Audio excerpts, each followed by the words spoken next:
Hello, everyone, and welcome back to Set 6. And today, what we've got for you is another episode of the mega hit series, let's face it, the Big Seven.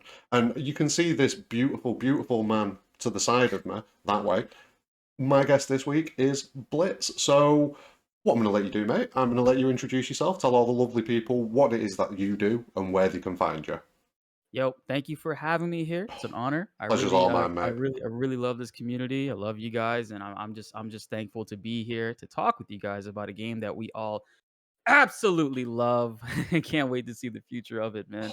But my name is Bltzz. I do stream as well, but I mainly make content on YouTube. My bread and butter is combat guides, tutorials, and tips on how to get better at video games. And what really hit its stride for me was Final Fantasy VII Remake, a game that changed my life as a child and again as an adult because now I officially achieved, I could say it now, I officially achieved my dream of having content creation be my full-time job and source of income. Hey. So, I owe a lot to this series and its community, and I'm just grateful to be one of the figures and one of the leaders of the community in various ways, especially for one of the most fun gameplay elements that they've introduced in Remake. A lot of people constantly day to day come at the channel, leave comments on even older videos and guides saying that this helped them out 2 years later, a Thank year later you. type of thing. And Yeah. it feels great. It feels great to continuously hear that. And I always reply back to old comments and let them know that, Yeah. I appreciate them for still supporting the content and all the new stuff that we have coming out soon with the first soldier. But we'll get into that as we talk more, of course. Yeah, we will have to. I think we will have to throw a little first soldier segment into this. We don't normally, but Oh, it is oh, potentially going to have story content for Final Fantasy VII in it. I mean, have you yeah. seen the Twitter post of the weird black wispy dome thing? Yeah, I wonder if that's we'll talk about that. Yeah, we'll have to get round to Yeah, that. yeah. Well, We'll talk about that, my yeah. mind instantly went to Diablo from Final Fantasy VIII, so I might not be the best person to speak to this about. Do you know what I mean? Hey, could be that. I was thinking some more dirt. I was thinking of, like, some dirge stuff, Yeah, I've you seen a know? few people saying it Yeah. might be something related to Nero or like negative life stream, that sort of thing. And, it is going on in a simulation, and we do know that Deep Ground's kind of really tied into the whole simulation side of things. So Right. you never know. You never know. There could be something in. We need to get on there. We need to get on there. We'll cut this Yeah. interview now and we'll just get on First Soldier. Forget this.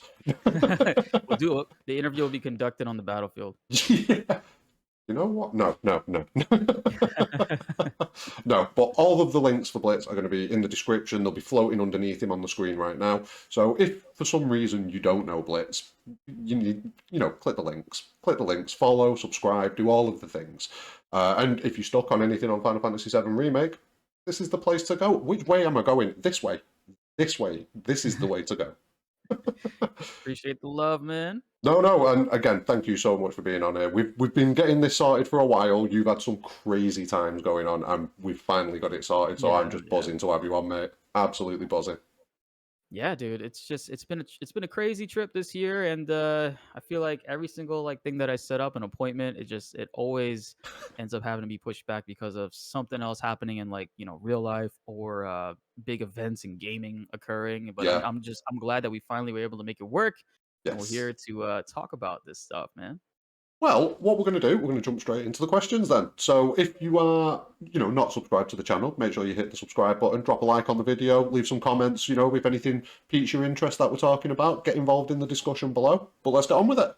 So, the first one is a pretty simple one. What was your first experience with Final Fantasy VII or the compilation, depending on which order you played things? hmm I don't remember what year it was. It had to have been either 1999 or 2000. I remember we played. It wasn't brand new when we played it because the game came Yeah. out in 1997, right? Yes. My cousin Kevin, he's about 6.5, 7 years older than me. I owe this dude a lot to because I was born in '93. He put me onto a lot of cool stuff, Yeah. like Sonic the Hedgehog. That's one of my favorite games playing growing up, and Metal Gear Solid, of course, and Yes. SNES and all that stuff. And of course, he put me on to Final Fantasy VII. Good I'll man. never I'll never forget this weekend, man. My so we had moved to Florida and he was coming to visit us. He was coming to visit us and stay over for the weekend while Yeah. his dad and my dad were like, look for houses and stuff because his dad wanted to move where we had moved. So while he was with us, he was like, "Hey, I got this new game, Final Fantasy VII. Do you want to you want to play it or try it out?" I remember it was like a Friday, and I was like, "Hell yeah, let's play it." And New game, we of course. we we started playing it, and I fell in love with the music. And at the time, like, the graphics looked pretty normal to me. Like, Yeah, it wasn't like a funny looking game at all. And honestly, between that and Metal Gear Solid, that game was like one of the first, like, story related games yeah. that really hit me. Because before, I mean, you play Sonic, you play like I don't know, Lion King on SNES and stuff, and Street Fighter. There's nothing really like story driven on there. And Final Fantasy Yeah. VII was that first dive into it. I think this And is it because of the technology that came along with like the PlayStation and the 64. Mainly yeah, the PlayStation, though, to be honest, they had the capability to fit more into the games and tell those stories.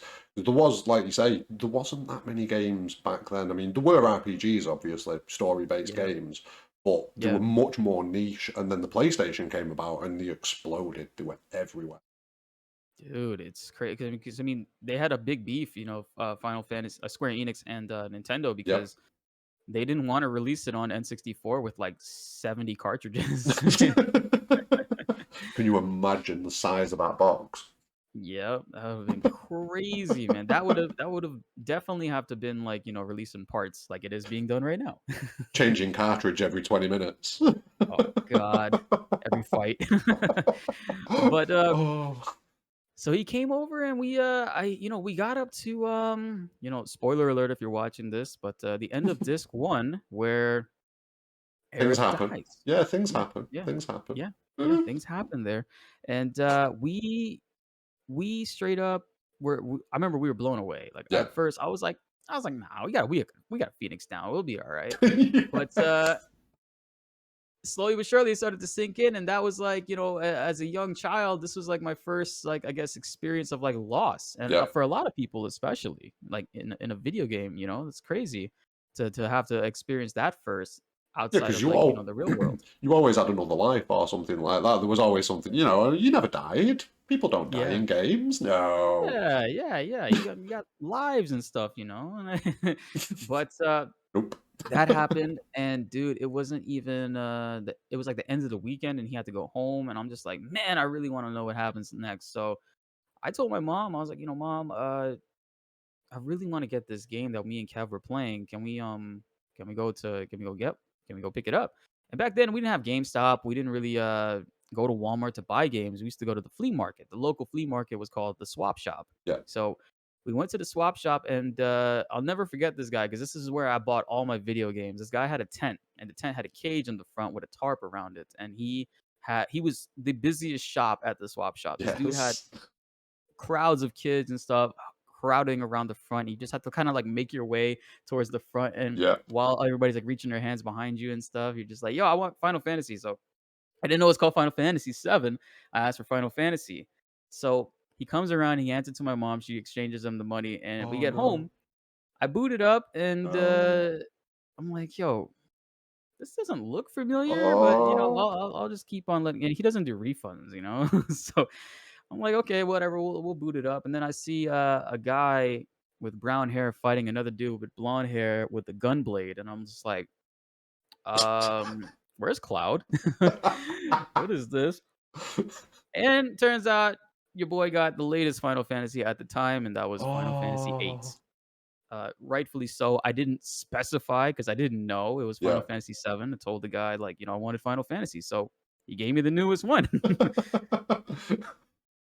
So what's the plan then? What was it? Did you play through 8 or did you Oh, go dude, back? I was terrified to tell my mom that I just made her spend $50 on a game, brand new, that you can't return, and it's the wrong game. So I played it, and I ended up liking it. Yeah. I remember I got the first day we had gotten to I think I had got to where you fight the little spider bot or whatever, or crab bot. But Oh, yeah, yeah. The yeah, seed mission. yeah, the first Yeah, mission, yeah. yeah. So, I had told my cousin what happened, and he told me that, actually he wanted to play 8 because he just beat 7, Oh.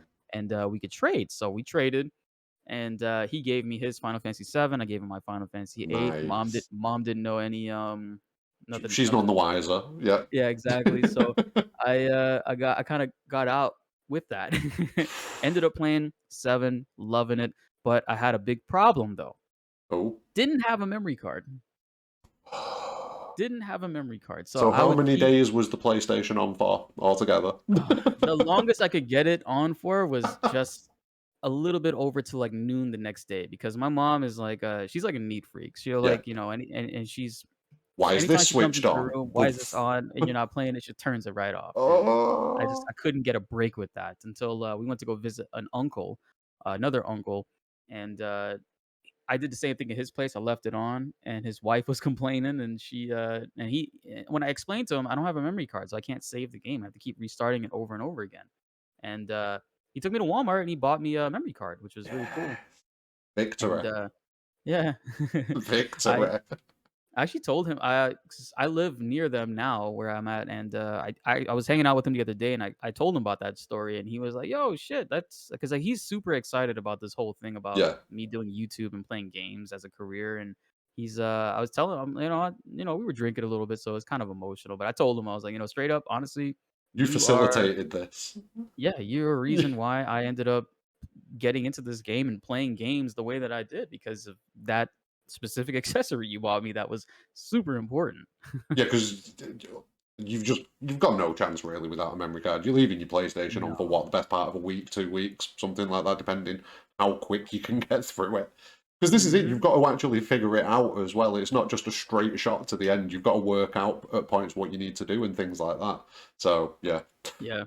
that mustn't have been fun. That was the struggle back then, though, man. Memory cards. If you didn't have one, unlucky, unlucky.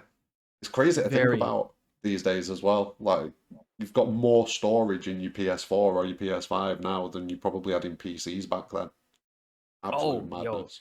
it blows my mind, man. I mean, because like, Just you saying that a before minute ago as well, that I play games as a career. Like just the concept of that back in the 90s was just what? yeah, like, What? it's like the generic thing parents used to always say, like, "Oh, you play too much games, you're not gonna make any money playing games," and my parents never said that, but, it's something that, yeah, was really popular in, like, mainstream media. You'd see it in TV all the time, people say stuff like that, but it Yep. ended up becoming a big fact. The video game industry is bigger than it's ever been, Isn't it and bigger it's than the not. movie industry now? And like, it is pretty much the biggest entertainment medium going now in gaming. Yeah, you got directors like Michael Bay and stuff like that coming into video game development and talking about how they're super interested in it. You got like, AAA actors and stuff like that coming into certain games that they shouldn't be coming into. Metal Gear Solid, Phantom Pain. But Yeah, and it was rough. and That it was a bit rough. That. yeah, I'm a big Metal Gear fan, so that kind What of was the hurt. guy's name? The original voice, David David Hayter. Hayter. That was it. Yeah, Yeah. yeah. It was He's naughty. That very naughty. he's a very talented dude, man. David Hayter, a lot of people don't know, but aside from like voicing Solid Snake, he was also Guyver, and he was also No way was he Guyver. yeah, yeah, and he was also No. the writer. He's a screenplay writer. He wrote X-Men 1 and 2. Oh, the movies that came. No Yeah, way. the 1999 and Yeah, yeah. 2002 movies. Yeah, he wrote those, and those are great. But I didn't they know they he did can't. that. Yeah, yeah, and he also wrote Watchmen, I think, but Watchmen it was kind of a hard movie to adapt to a film from a comic, so I can't knock him there. Yeah, But they kind of. It is one of the stumbling blocks. I mean, one of the big ones that I can think of is like the Death Note live action Death Note. Like that was an effort was made. Let's say that an effort was made. oh man, characters were completely changed and efforts were I've still not watched Bebop yet. I've actually been watching the original anime again. Just so that it's fresh in my mind and I can go into the live yeah. action. But yeah, I've My seen. Discord my Discord has been I don't know. I feel like I haven't watched it myself because I haven't watched Bebop since the Adult Swim days in Yeah, like it's a long time ago. 2003. Yeah, and it was even out way before that, but, that's back when I watched it, and, I probably need a refresher myself, but a lot of people in my Discord have been talking some negative things about the live action and some positives, so Yeah, I guess it's one of those things I'll have to check it out for myself and see what I think, 'cause I like John Cho. I like yeah. him as an actor. I think he's pretty talented, so, you know, we'll see when I get Yeah, I'm to gonna give it a it. chance. I'll go into it with an open mind, like I did with Death Note, and Yeah. that burned me. Yeah, It dude. wasn't Oh my like god. it's like, remember when I don't know if you remember, but Dragon Ball Evolution, the live action Yeah. Dragon Ball movie, like Yep. I went into that fully expecting it to be trash. But with Death Note, I didn't. I kind of had hope. Do you know what I mean? I thought, oh, this could be actually good because Death Note's amazing. And Yeah. yeah, no, It's amazing. It's a short anime. What is it like 20 episodes, I think, something like 20 that. 20 something episodes? Yeah, Yeah, something it's a like that. The it's a manga's a great bit show. longer, but yeah, the anime is nice and short. Yeah. Yeah, I was obsessed with Death Note. Same time I watched Cowboy Bebop. Actually, Yeah, no. What Death Note was, I think 2006, or I can't remember when they brought it onto TV. Because a lot of like the anime, I myself, I'm a mainstream anime watcher. I I'm won't with like you. go out of the way. Yeah, Yeah, yeah, I'm with you. I watch like Naruto, Death Note, Dragon Ball, Bleach. uh, Bleach. Yeah, Bleach yeah, is Bleach. coming back, mate. Bleach is Yeah. coming back. So it's just I've been lacking a little bit. Like I haven't finished Attack on Titan. I haven't watched Same. One Punch Man. I haven't even started My Hero Academia, and that's One like Punch Man mainstream. is so good.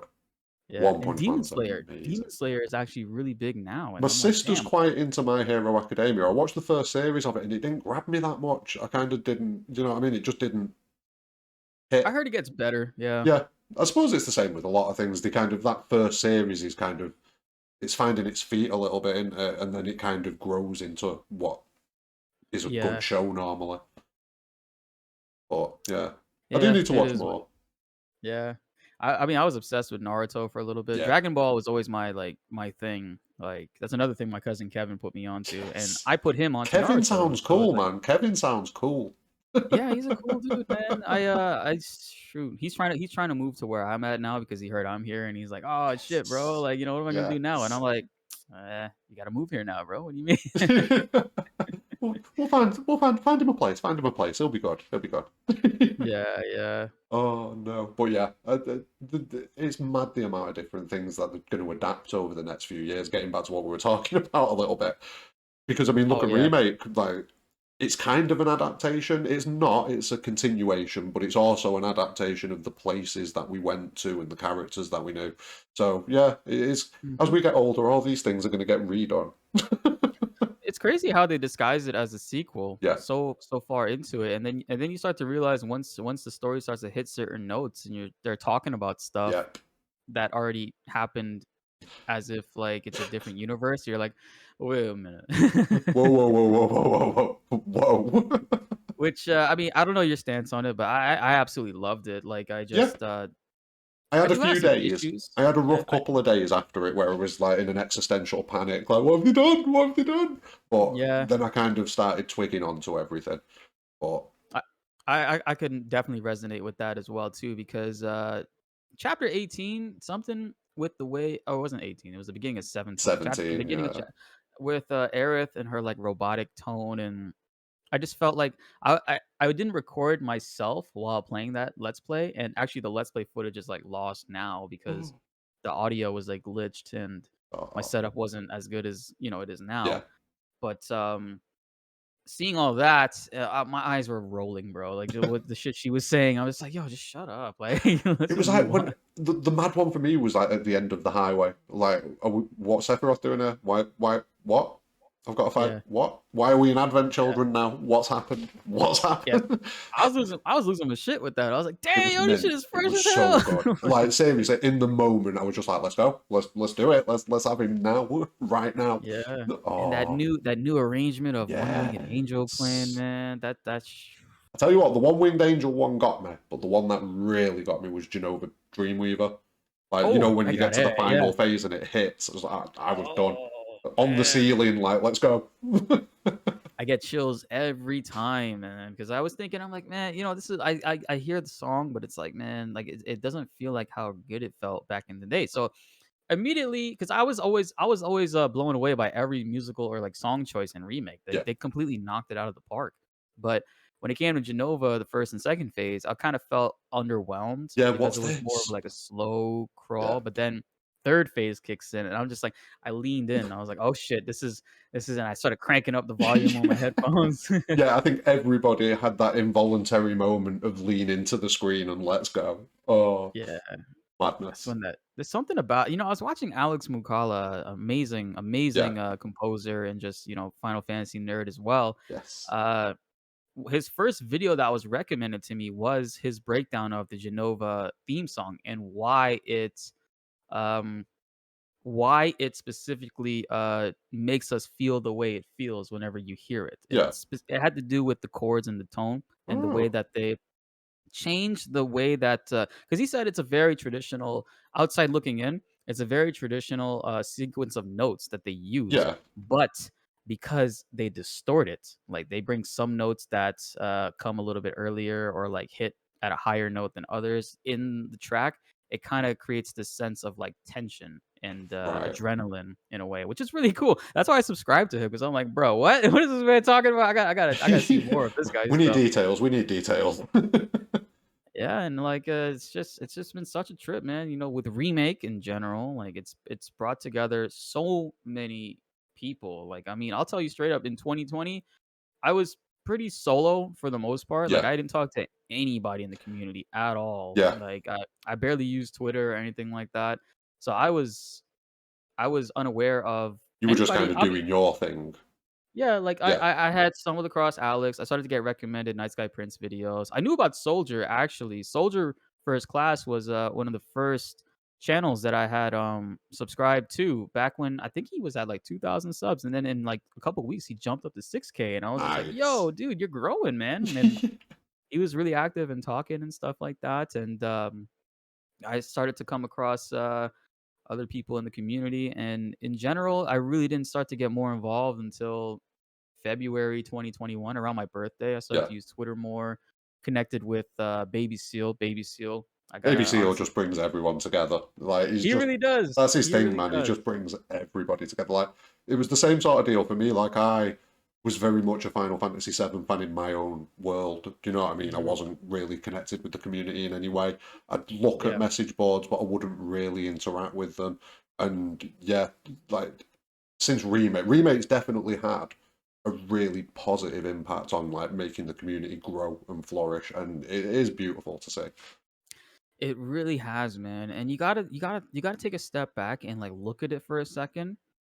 And it kind of makes you wonder if this ended up just being a one for one recreation of the story that we already knew about with no changes, would there be so much discussions? Would there be No, so many different No, there wouldn't be I anything know. because we already know what direction it's going in. Exactly. So, It'd be over by this point probably because if that was all they were going to do, they might as well have just done a slightly upscaled version of Seven, yeah, made yeah, it look and like it's Ever like Crisis or something like that. and what they're doing right now is so fascinating because I mean, they know straight up Final Fantasy 7 is their cash cow. Like anything Final Fantasy 7 Yeah, related, people absolutely love, it even just if it's sells. Yeah. yeah, even some of the stuff in compilation was pretty bad. I own it There were all. some This is it. It's bad, but I, for some reason, own all of yeah, it. yeah. Yeah, the only game I didn't own, well, I didn't get to play before Crisis because the Oh, fact yeah, that it was same, overseas only, yeah. same. Yeah, But, most of it. I played I played Crisis Core pretty late, actually, and I remember, playing Crisis Core, and I was just like, "Damn, this is actually pretty sick. I can't believe I missed out on this game." I played it in, 2009. Yeah, I don't remember what year it came out, but I remember I was in high school, and I I want to used to say hack 2004, 2005 ish. Okay, so I played it in 2009 then, and I used to hack PSPs as a business. I used to like I had a Pandora battery and a Magic Stick card, and I would Love that. hack people's PSPs. It would be like I used to charge like $10, $20 or something like that, and I would always put Crisis Core because like I'd ask people like, "What games do you want on it?" Because I you could put Game Boy games on there Yeah. and all this like crazy old school stuff, and they would tell me the games they want, and if they had enough space, I would throw Crisis Core on there for free, and I'm just like, "Yo, play this game. It's pretty sick. I'm not gonna lie." So What the I was fuck's this? yeah, I ended up putting a lot of people that didn't like Final Fantasy onto it because the music was good, Yeah, the combat was okay, but, when they saw Sephiroth, they were just yeah. like, "Oh, shit." Whoa. Everybody knows Sephiroth, even if you don't play Final Yeah, I Fantasy. think he has transcended. He's reached that certain level of character now where he's just like, oh, that's that guy from that game with the big sword, isn't it? Yeah, yeah, I Yep, remember him. yep, him and Cloud, man. Him and Cloud have Oh, just, I don't know. They're just mainstays in mainstream media. It is insane to think about because I was like 12 when Seven dropped, and to Mhm. think that it is still relevant now from then is just Oh, dude, it's mind blowing. It's absolutely mind blowing.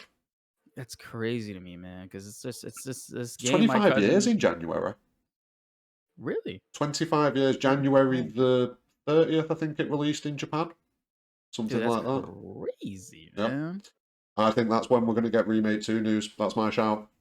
Yeah, I think that's when they're gonna start doing the teasers and promos, all Yep. 2022, and then we could see a 2023 release. Yeah, probably. Yeah, because But I would love for it to release in 2022, but it's with too Final much Fantasy going on. 16, yeah, there's a Yeah. lot going on, man. Final Fantasy 16, and you got Final Fantasy 14 comes at base. It's coming out basically next year. Like Well, we've it's got. coming out in December, right? Well, it's not only that But as well. They've got the planning to do like a new story arc now after Endwalker, aren't they? So we're probably going to get tidbits of that at the very least. yeah, dude, and it's like their updates and their patches Yep. are big deals. Like they're not Oh yeah, we're going to have all the what post Endwalker stuff, aren't we? Oh. yeah, yeah, because like what is the patch gonna be? Is 6.0 or something, right? 6.0, yeah. Yeah, because Yeah, I'm so in, it's the I've nearly finished now. I'm at 5.4, 5.5, I think I'm in now. So I'm literally there. I just need to. nice. Yeah, yeah, just right at the edge. So, I think that, it'll be a long time coming, especially with how big and popular Final Fantasy Yeah. 14 is Yeah, now, and it's they don't really have a lot exploded. going on at the moment. Yeah. So, imagine when Endwalker releases. That's not just gonna be, "Oh, it comes out in December, and then January, February, people are gonna move on." Done. No, February, they're gonna release 6.1, Yep. and that'll have more content, and they do what? They do one of those patches every 3 months. They have these stuff, like, pre-planned out, so, like, Is to that how release often they do them then? Every 3 months? Because like 3 to 4 months, yeah. I've jumped in after they'd pretty much done with the patches for Shadowbringers, I assume. Because I've not seen Yeah, anything new pop up or anything like that. It's only been the last month and a yeah, half. so yeah, yeah, you're pretty much caught up because, I've been playing since 2015. Whenever they Ooh. released the demo, they released the beta on PlayStation 4 Yeah. in, I wanna say 2015, 2014, and that's when I started my character, but then I wasn't really a fan of the control Yeah. aspect of MMOs, so I just started playing it on PC with my cousins, and, I'm not even gonna lie, I'll say it here, I say it all the time, I skipped every single cutscene from A Realm Reborn. I watched a little bit of Heaven's Ward, skipped most of Stormblood, and I watched mainly a lot of Shadowbringers. Shadowbringers was good. I'll be I gave it a honest. chance. You didn't miss much. You didn't miss much. To be fair, for me, like Yeah, we've definitely gone off topic here, but I'll bring it back. I'll bring it back.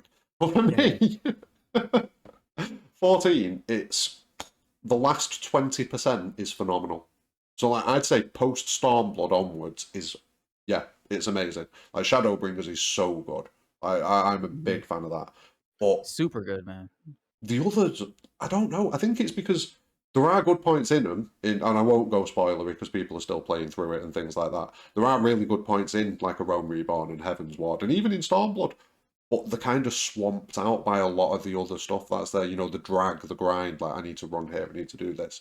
That was kind Yeah. of my feeling. But then when you get into Shadowbringers, they've definitely streamlined the process and the game. And yeah, I'm a fan of it. And I'm a fan of it. it it immediately felt that way too because I'll say, and this will probably be the last thing we say for a little bit because Yeah, I know we want to jump back on it, but for a it's guy that fine. skipped a lot of Realm Reborn, Heaven's Ward, and Stormblood. When I started up Shadowbringers, it immediately felt different to the point where I'm like, Yeah, hold on a second, I actually want to watch some of this stuff. So yeah. I ended up watching and understanding the story a little bit, and I was just like, yo, okay, I need to go back because there's some stuff that's like going over my head, I believe. I'm So sure there's a YouTube series you can watch to just catch up nice and quick. every time I keep telling Nice Guy Prince to make his fucking video because I keep falling asleep watching other people talk about it, bro. I'm not even I'm being straight up. Me and NSP, Fish Fry Cat, and Baby Seal, we Oh. have a private like Discord, and I'm constantly Do the harassing Nice video. Guy Do the Prince. I'm like, video. yo, where's your video, bro? The game's coming out in 2 weeks. I need details. Yo, it's not just me. I know for a fact that's a million view video right there Yeah, for people him. would watch that, especially if he drops it now. Like, Yeah, what are we, a week out? Yeah, you know who's gonna do that? IGN, and their shit's gonna be half-assed. Yeah, 100%. IGN already did 100%. that, actually. They did that before Shadowbringers, and I watched it, and it was horrible. It was bad. It was bad. Wait for the Night Sky Prince video. Dude, NSP, if you're watching this, man, Do the video. do the video, Do bro. it. You have the footage. Do You the have the video. voice. You have the charisma. I believe in you. You've got it all. It's the total package. Just fucking do it. Yeah, I want him to be the Final Fantasy 14 guy. Like, he's so, when it comes to, like, just the breakdowns and, like, dissecting story medium, he Yeah. is so good at what he does, and Yeah. I could listen to him talk about it a lot. And I'm glad that me and him connected when we did. And seriously, I'm rooting for him. I want him to be a real strong force in the 14 community, and maybe have them put him on the media team. Fingers crossed. I mean, 'Cause- it's crazy how like Asmongold and a few of them, like they've just kind of exploded like the content Yeah, for the yeah, for the game. And yeah, I honestly feel like if Night Sky Prince was to drop something like that in the next week or two, it would do numbers, it would. It absolute would. numbers. Yep. Because he, like you say, he knows what he's talking about. He's passionate about it as well. I think that's the main thing. Yeah. He's massively passionate about 14. So if he was to make Yeah. a series like that, yeah, For sure, man. it'd do well. So make the video. We're gonna clip this and send it to him. 100%, 100%. I will trim it out immediately. Like at the end of the video, I'll trim it out and send it to you. Yeah, let me know. I'll send it to him right now. I'm looking at you right now in Do the the camera, fucking video. NSP. Do the fucking video right now. Oh, I love it. I love it. See, this is what the Big Seven is: tangents and nonsense and threats about videos. This is what we do. Yeah. Oh man, I swear I was always worried about joining on talk shows before like Baby Seal because I do go off on tangents a lot, and it's just my mind the way it works. I have a lot like that Things just to comes say. in and Yeah. just like leaves real quick, and I'm just like I want to get it out real quick. And it's a struggle on SEAL Team 7, man. Like, everyone's fighting for conversation space. Oh, dude, yeah. The second time I went on ST7, I remember me and Clark for like 40 minutes were quiet while Mo and Sleepy's CPs were going back and forth. And Clark started messaging me in the Discord. He's like, "Hey, Blitz," and I'm like, "Hey, how you doing, Clark?" He's like, "Hey, you look pretty good, man." And I'm like, "Oh, thank you, dude. You look really good too." He's like, "So how about these assholes?" This is why I kind of enjoy this, though, because we can just fucking go on tangents. It doesn't even matter. Like, seriously, me Yeah. and Suna recorded the last episode, and the actual episode itself came in at like 3 hours, I think it was. We were talking for a good 5.5, 6 hours. I had to cut that shit so much. It was so bad. Talking with Suna is gotta Oh, be such a trip. I've spoken with him a few times, but man, he knows so much because he lives in the code of Final yeah, Fantasy VII. He knows so many things like in that game system that they either tried to hide or cut, and yeah. it's just fascinating, like seeing him work. I really appreciate that he and his team stream majority of their Echo S stuff and their mod support videos. I think that's really cool. Like to see the inside of Yeah. it. It's really interesting. And The also thing I shout outs love to him with for that, yeah, Suna. I was gonna say shout outs to Suna for putting me in Echo S. I Yeah, I appreciate wasn't that. ready for that. I was not ready for that when that happened. I was like, Oh, you saw it? "Oh, it's Yeah. Blitz!" I was streaming it. I was like, "Shit, there he is!" I kind of knew you. I knew you were in there, but I didn't know where, and I didn't know what the deal was. What you were doing. But yeah, Oh, that's funny. Yeah. good fun, good fun. I need to get myself one of those cameos. But Yeah, dude. the big I thing think I think that's really good with it is the way that he gets his community to voice the NPCs. I think that is amazing because like it's those, making it super involved. yeah, Yeah. those people in his community now can be like, "I am in Final Fantasy VII. Yeah. Life goal achieved."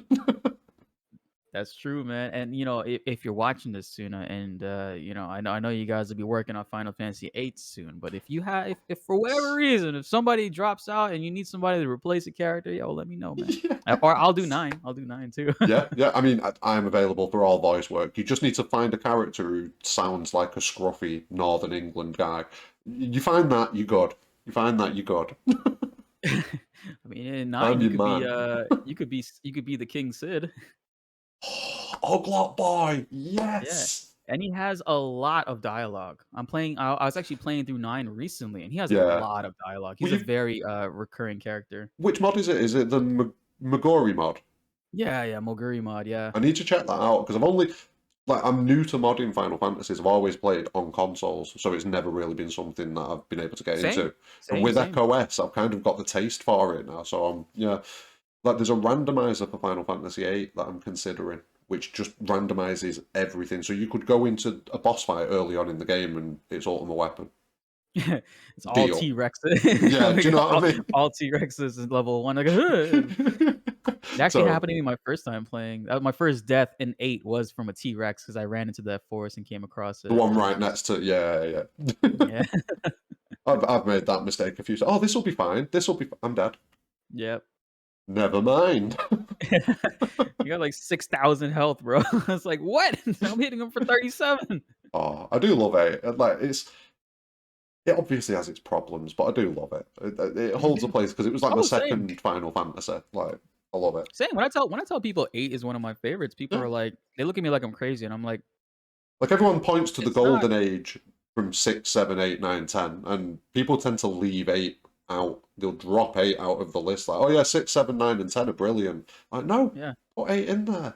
And what a lot of people don't realize too is like just because I'm saying 8 is one of my top favorite Final Fantasies, that doesn't necessarily mean I think it has an amazing story Yep. or exposition really. I do think the combat is I like junction system because I Yes. understand it, but I understand why a lot of people don't like it Yeah. because it does deter you from using magic Yeah.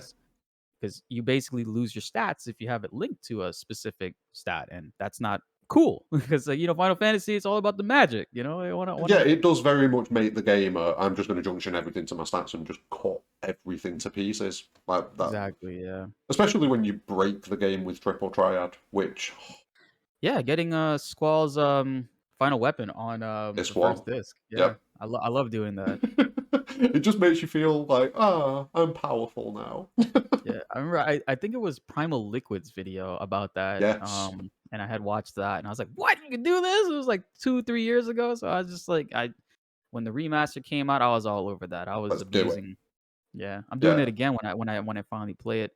And again, last thing I'm gonna say about 8. For some reason, every time I come close to playing Final Fantasy 8 on stream, because right now I'm doing a playthrough of Final Fantasy 6 all the way to 13, because I've never played 13 or 12. And Ooh. yeah, Ooh. every time I'm right about to play Final Fantasy 8, somebody makes a donation request, and then they ask me to play another Final Fantasy, so I And jump to you 4. obviously, yeah, Yeah, yeah. yeah, and I wanna keep the people happy, like, Exactly. they clearly don't for some reason, they don't wanna see 8. I don't know, like, it's just I like the game, I respect the game, but just for some people, I don't know if it's just word of mouth or whatever, 'cause I think it's this not is it. necessary. It's crazy how like a general perception can start, and it just kind of infects other people and colours their perception on the thing as well. It's mad how that happens. Social engineering at its Exactly. finest. Yeah, exactly. Because like, when I played 8, I was a kid, I wasn't really a lot of the story stuff was going over my head a Yeah. bit, but it's not necessarily like I was sitting there like, "Oh, this shit is horrible," or I'm not enjoying myself. If you think back to when you played something, because 'cause I'm pretty sure when people were, like, kids, like, for me, I didn't realize Mortal Kombat Annihilation was actually a horrible movie until I was a little bit older and realized everybody hated it, and I'm just like, "What?" I like the smoke fight. I like the animality. Yeah. And then you start to look at it again, you're like, "Okay, maybe Oh, Mortal wait a Kombat minute. Oh, I was isn't wrong. great." Shit. Yeah. Yeah. No, yeah. It's weird But how you still like it because of what it meant to you when you were exactly. younger, right? This And is that's that. that's that's where I'm at with Final Fantasy VIII. I enjoy some absolute trash things sometimes, and I can objectively sit there and look at the thing and say, "This is trash," but I Yeah. fucking love it. Yeah, like, why do people hate on Final Fantasy VIII, but they love shit like The Room when it's like it's so bad that it's good, you know? It's like, Yeah, it's that's the it you thing can in it that still I hate that saying. It's so bad that it's good. Like, no, it's you just enjoy it because it's bad. yeah. You appreciate its shitness. I did not. But no, I need to try out that Megori mod and check it out. I need to check out your playthrough so I know what the deal is with it. And yeah, sooner, give us both voice roles. And Nice Guy Prince, make the fucking video. Anyway. Yes. Right, we're going to move on. We're going to move on. That was question one. Yeah. So, question two. No. So the next one is, and I think this is a pretty obvious one, but what ways would you say that Final Fantasy VII has influenced your life, like in general? And, from what I know about you, I would say it's had an extremely positive influence. It made me have an obsession with male hero characters with blonde spiky hair. Yeah. So I started to spike my hair up too because of it. Did you ever go blonde? That's the question. I wanted I I'm want I trying for the wanted to, Sephiroth man. bits. Once I I get the wanted Sephiroth bits here, I'm gonna dye mine grey. I'm working on it. I'm working on Yo, you can pull it off, man. it. I wanted to one time for like Halloween dress up like dye my hair like blonde. I go like a Dragon Ball character like Gohan. Mom was like, Yes. mom was like, no. I was You ain't like, doing all that. right, well, fine. But yo, Final Fantasy VII has influenced me in so many ways. Like I said, it was one of the first games that really put me on to the medium that stories can exist in Yeah. video games, and you can really follow characters, fall in love with characters and their paths, and how to cope with loss and all that stuff. And it made me seek out other great games of that same status, like Metal Gear Solid, which was probably the best voiced PlayStation 1 game It of was all insane. time. It was like a movie on your PlayStation 1. It was Yeah. literally insane playing through that game. Yeah, like, look at Resident Evil 1's voice acting versus Metal Gear Solid 1. You're Like, gonna be a Jill sandwich. oh, you're Jesus. right, Barry. And Oh. it's such a iconic game with 7 because Yeah, it's really pushed the bar for a lot of other developers to really up their game yeah. and put out A1 stuff. It's referenced a lot in medium in media. It's referenced a lot. Oh, It's just super iconic, man. And you know, it's molded me in a lot of ways that I can honestly say that because there's a big theme behind 7 where it's really about like mental health yeah, and depression. It's yeah. about like serious mental health issues and Finding depression yourself and and yeah, the environment and yeah.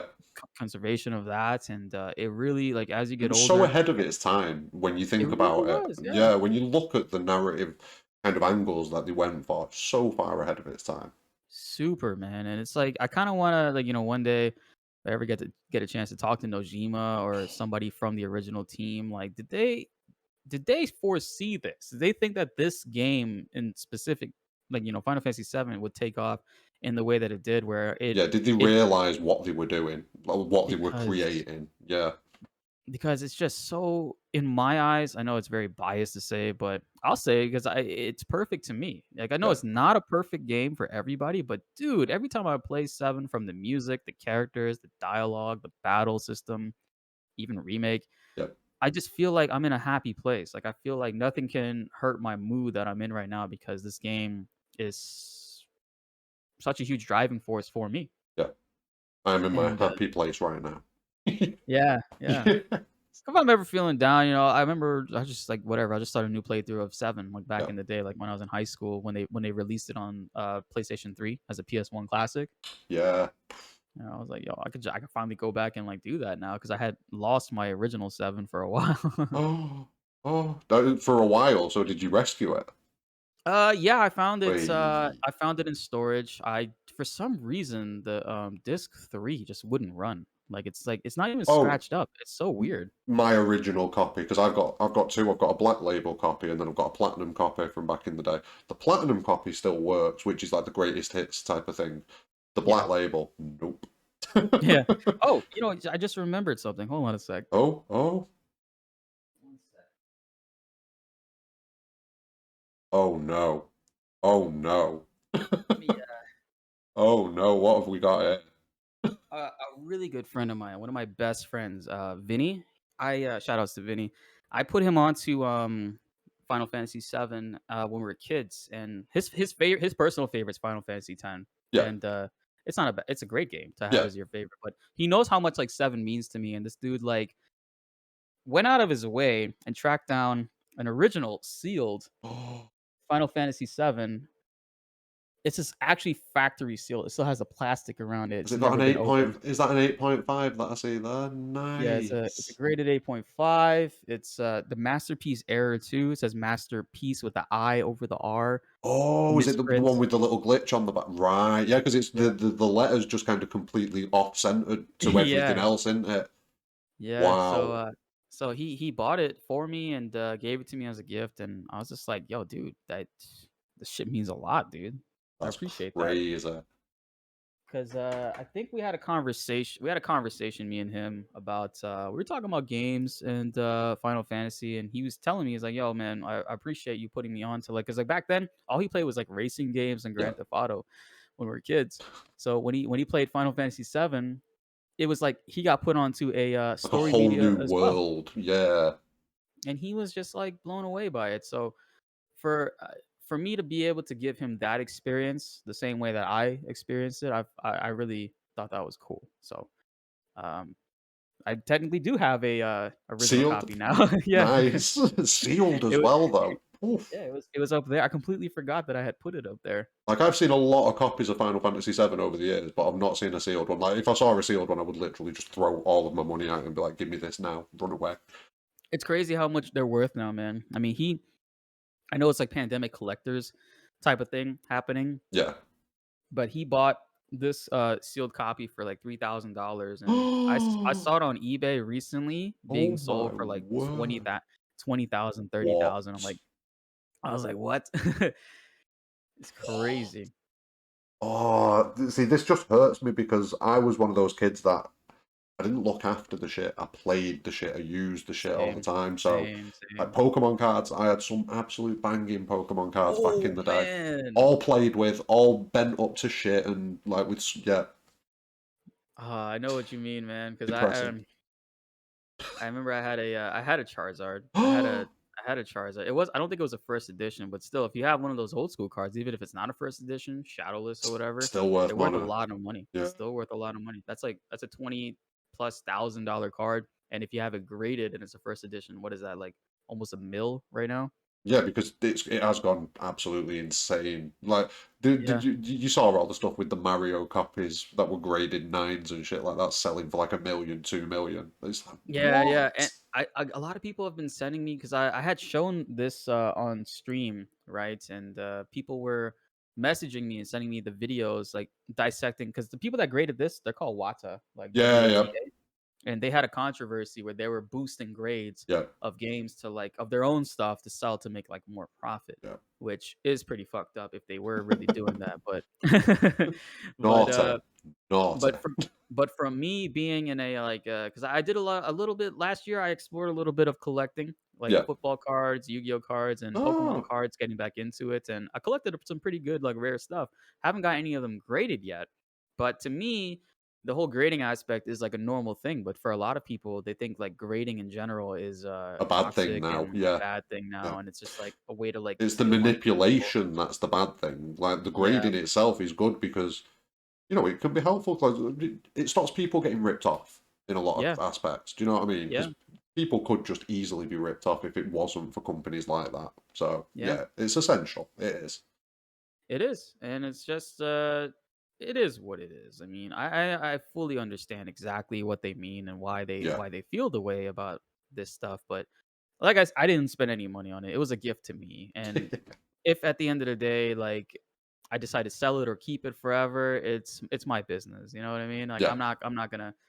I'm not over here trying to sell it anytime soon. I remember I made a crazy, like, sub goal. I was like, okay, whatever. If we get to 10,000 Twitch subs, then sure, we'll we'll give it away to a random subscriber. But I know Ooh. that's a crazy number that we'll never reach. Yeah. At least not Well, not anytime yet. soon. I reckon you'll reach it. I think because what are you on now? You've just hit 1,000 recently, haven't you?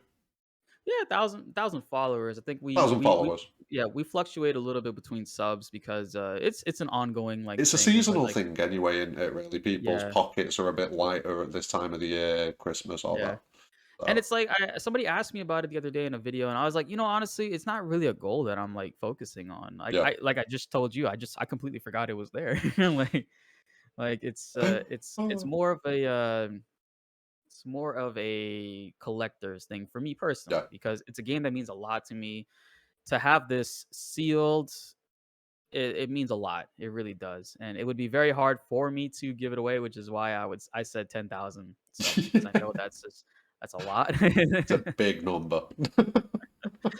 Yep. Oh. But you are doing like crazy things over on Twitch at the minute. Like the numbers are getting there. You've done like loads of giveaways of like PS5s and things like that, haven't you? Yep. It is a crazy time over on Blitz's streams. Like make sure that you're hitting them links in the description. I Get appreciate involved in that, the man. party. Yeah.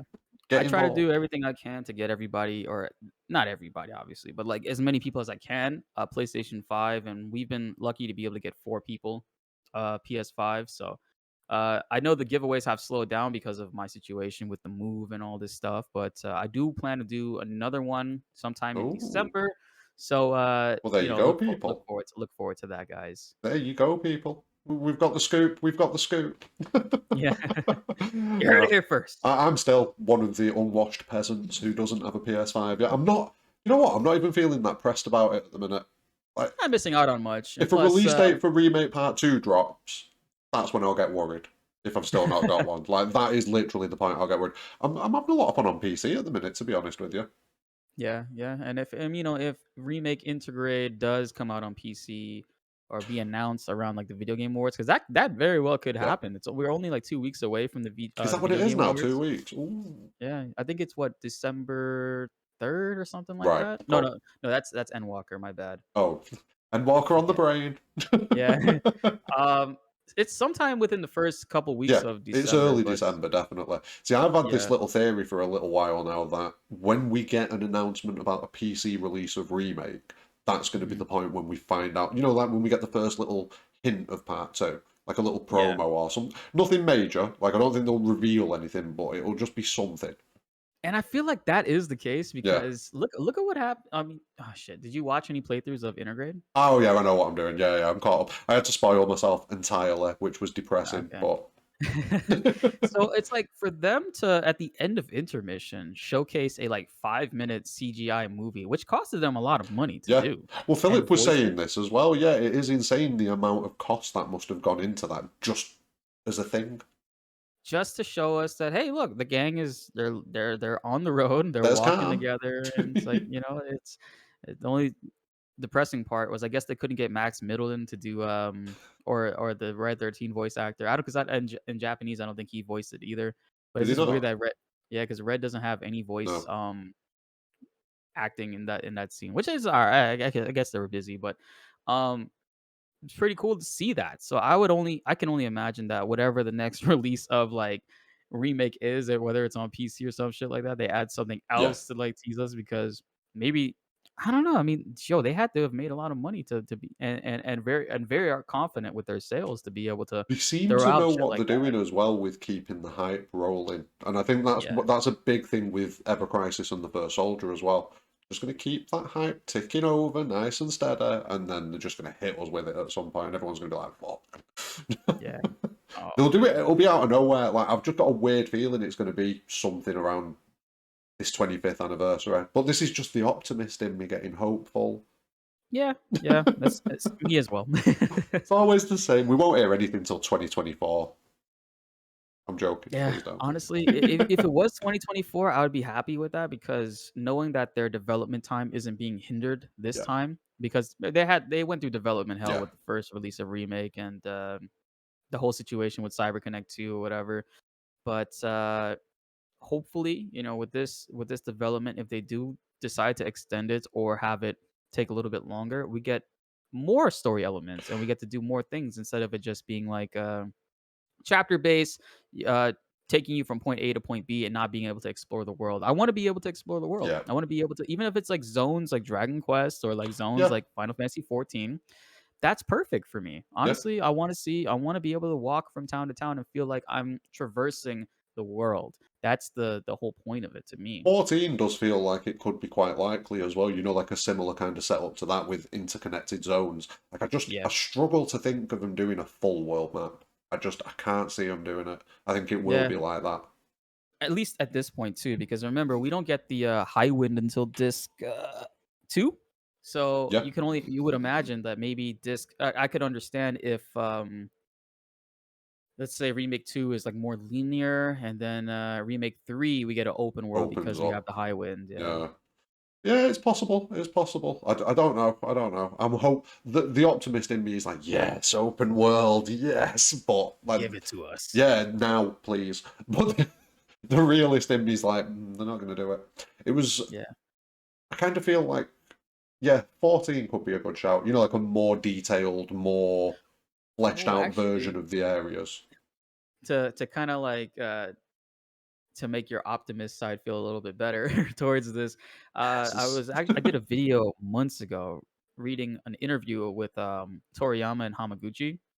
Uh, and it turns out that they've been playing a lot of Horizon Zero yeah, Dawn, and they've yeah, really enjoyed the way that they do their world traversing. So that is something to look, to look at, I guess, in a yeah. way, Yeah, just this as is far as like when how I people heard take it. that, it definitely kind of made me think that it will be something like really detailed interconnected zones, but I don't think they're going Mhm. to be small interconnected zones. I think it will be like the first half of the first continent will be Yeah, one of the zones, that sort of thing.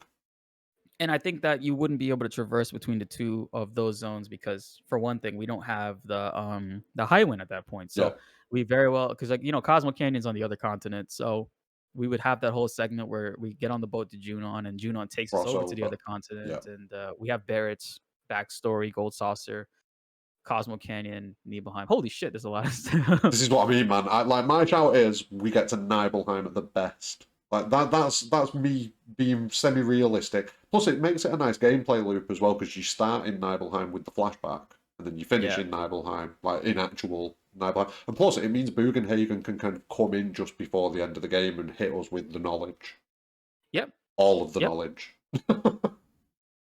In a perfect world for me, I would like for part two to end with it seeming like the villains win, where like the heroes kind of like are losing hope, and that would be the segment where like Cloud, disappears, Yeah, and you're controlling Tifa type of thing, and meteors in the sky. I feel like that that, would be perfect. Oh, that'd be so good.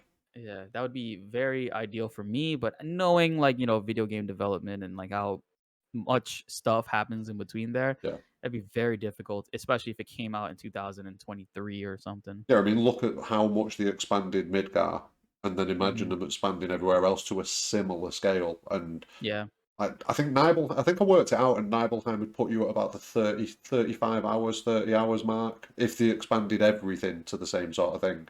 Now, yeah.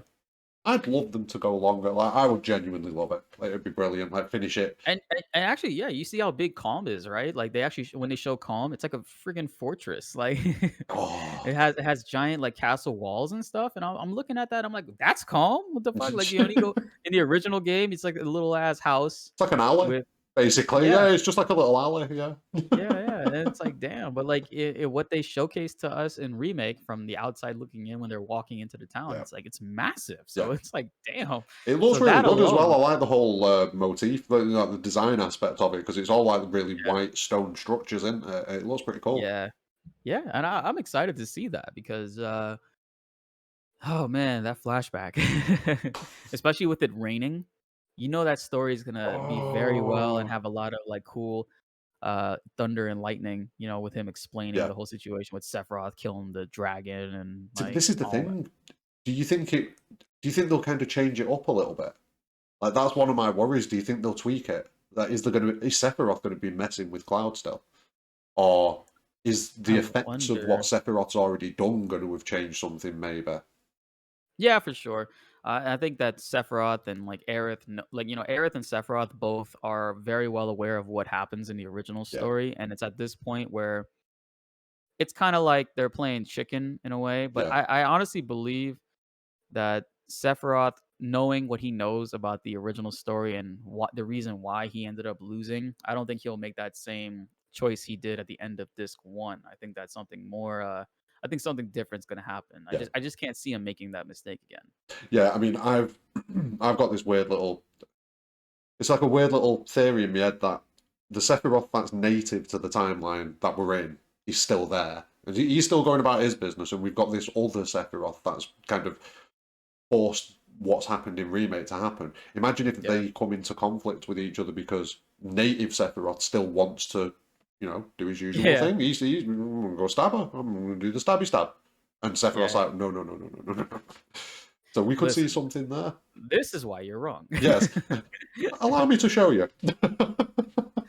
Oh, I love it. I love it.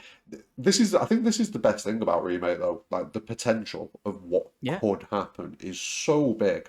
It makes it difficult for theory crafting because there's so many possibilities. It's difficult to kind of pin one down and run with it.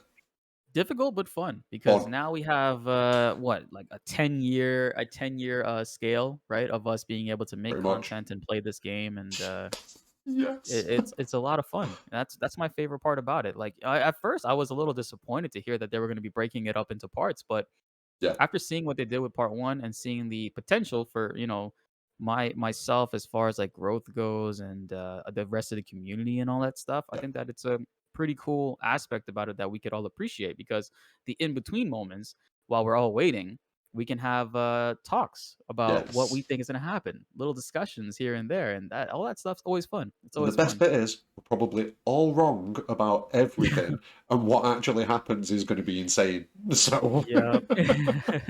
I'm looking forward to being wrong, and that's a position that I don't often take. Yeah. Me too. Like, I wanna be surprised. Yeah. I like the whole surprise aspect about things and Yes. just, it's like I've said this before where, like, one of the best feelings in the world is, being able to re-experience some form of media that you absolutely love, whether it's a movie, game, book, whatever, for the very first time all over again, like Yeah. it's your very first time. And I feel like with remake, we're getting that. Yeah. With me, I'm playing this game and I'm hearing the music and I'm walking around like the slums and stuff, and I'm just like, yo, this is crazy. Yeah. Like things are happening that I'm not expecting. That I think I know what's gonna happen, and then it goes another way, and it's just I can really appreciate that because it's giving me a chance to, as an adult, to feel those feelings again that I felt when I first played it, and I'm sure that's happening for a lot of people as well. Yeah. It's weird because it is the same and it isn't the same. And Yeah, that's the crazy thing about it. Like it is the same because it is. It's the same place, the same people, the same rough outline of events, even. But it's not. And those mhm, little differences and the little deviations are keeping you on your toes and yeah, keeping it kind of feeling. yeah, Because I mean, when you fire up seven now, there's not really any pressure. There's no stress. You know what you're doing. It's just I'm going to enjoy this.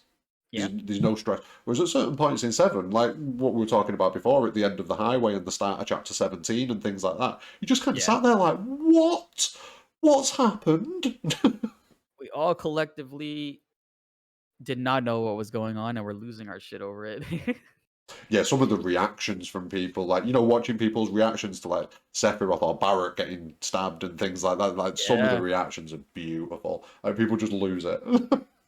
I'm glad I wasn't I streaming at the time because you'd have just seen me sat here like this. mouth wide open, Yeah. in shock, questioning life right now. Oh, I love it. I The absolutely whole love it. thing the whole thing with Barrett, like, got me too, and I was like, "No," but I was also very upset because they did spoil that in their final trailer, Yes, they did. and, that's when I realized I am never watching a final trailer from Square Enix ever. Oh, see, it's horrible because I'm gonna have to because I do the videos on him and I don't want Yeah. to, but I'm gonna have to.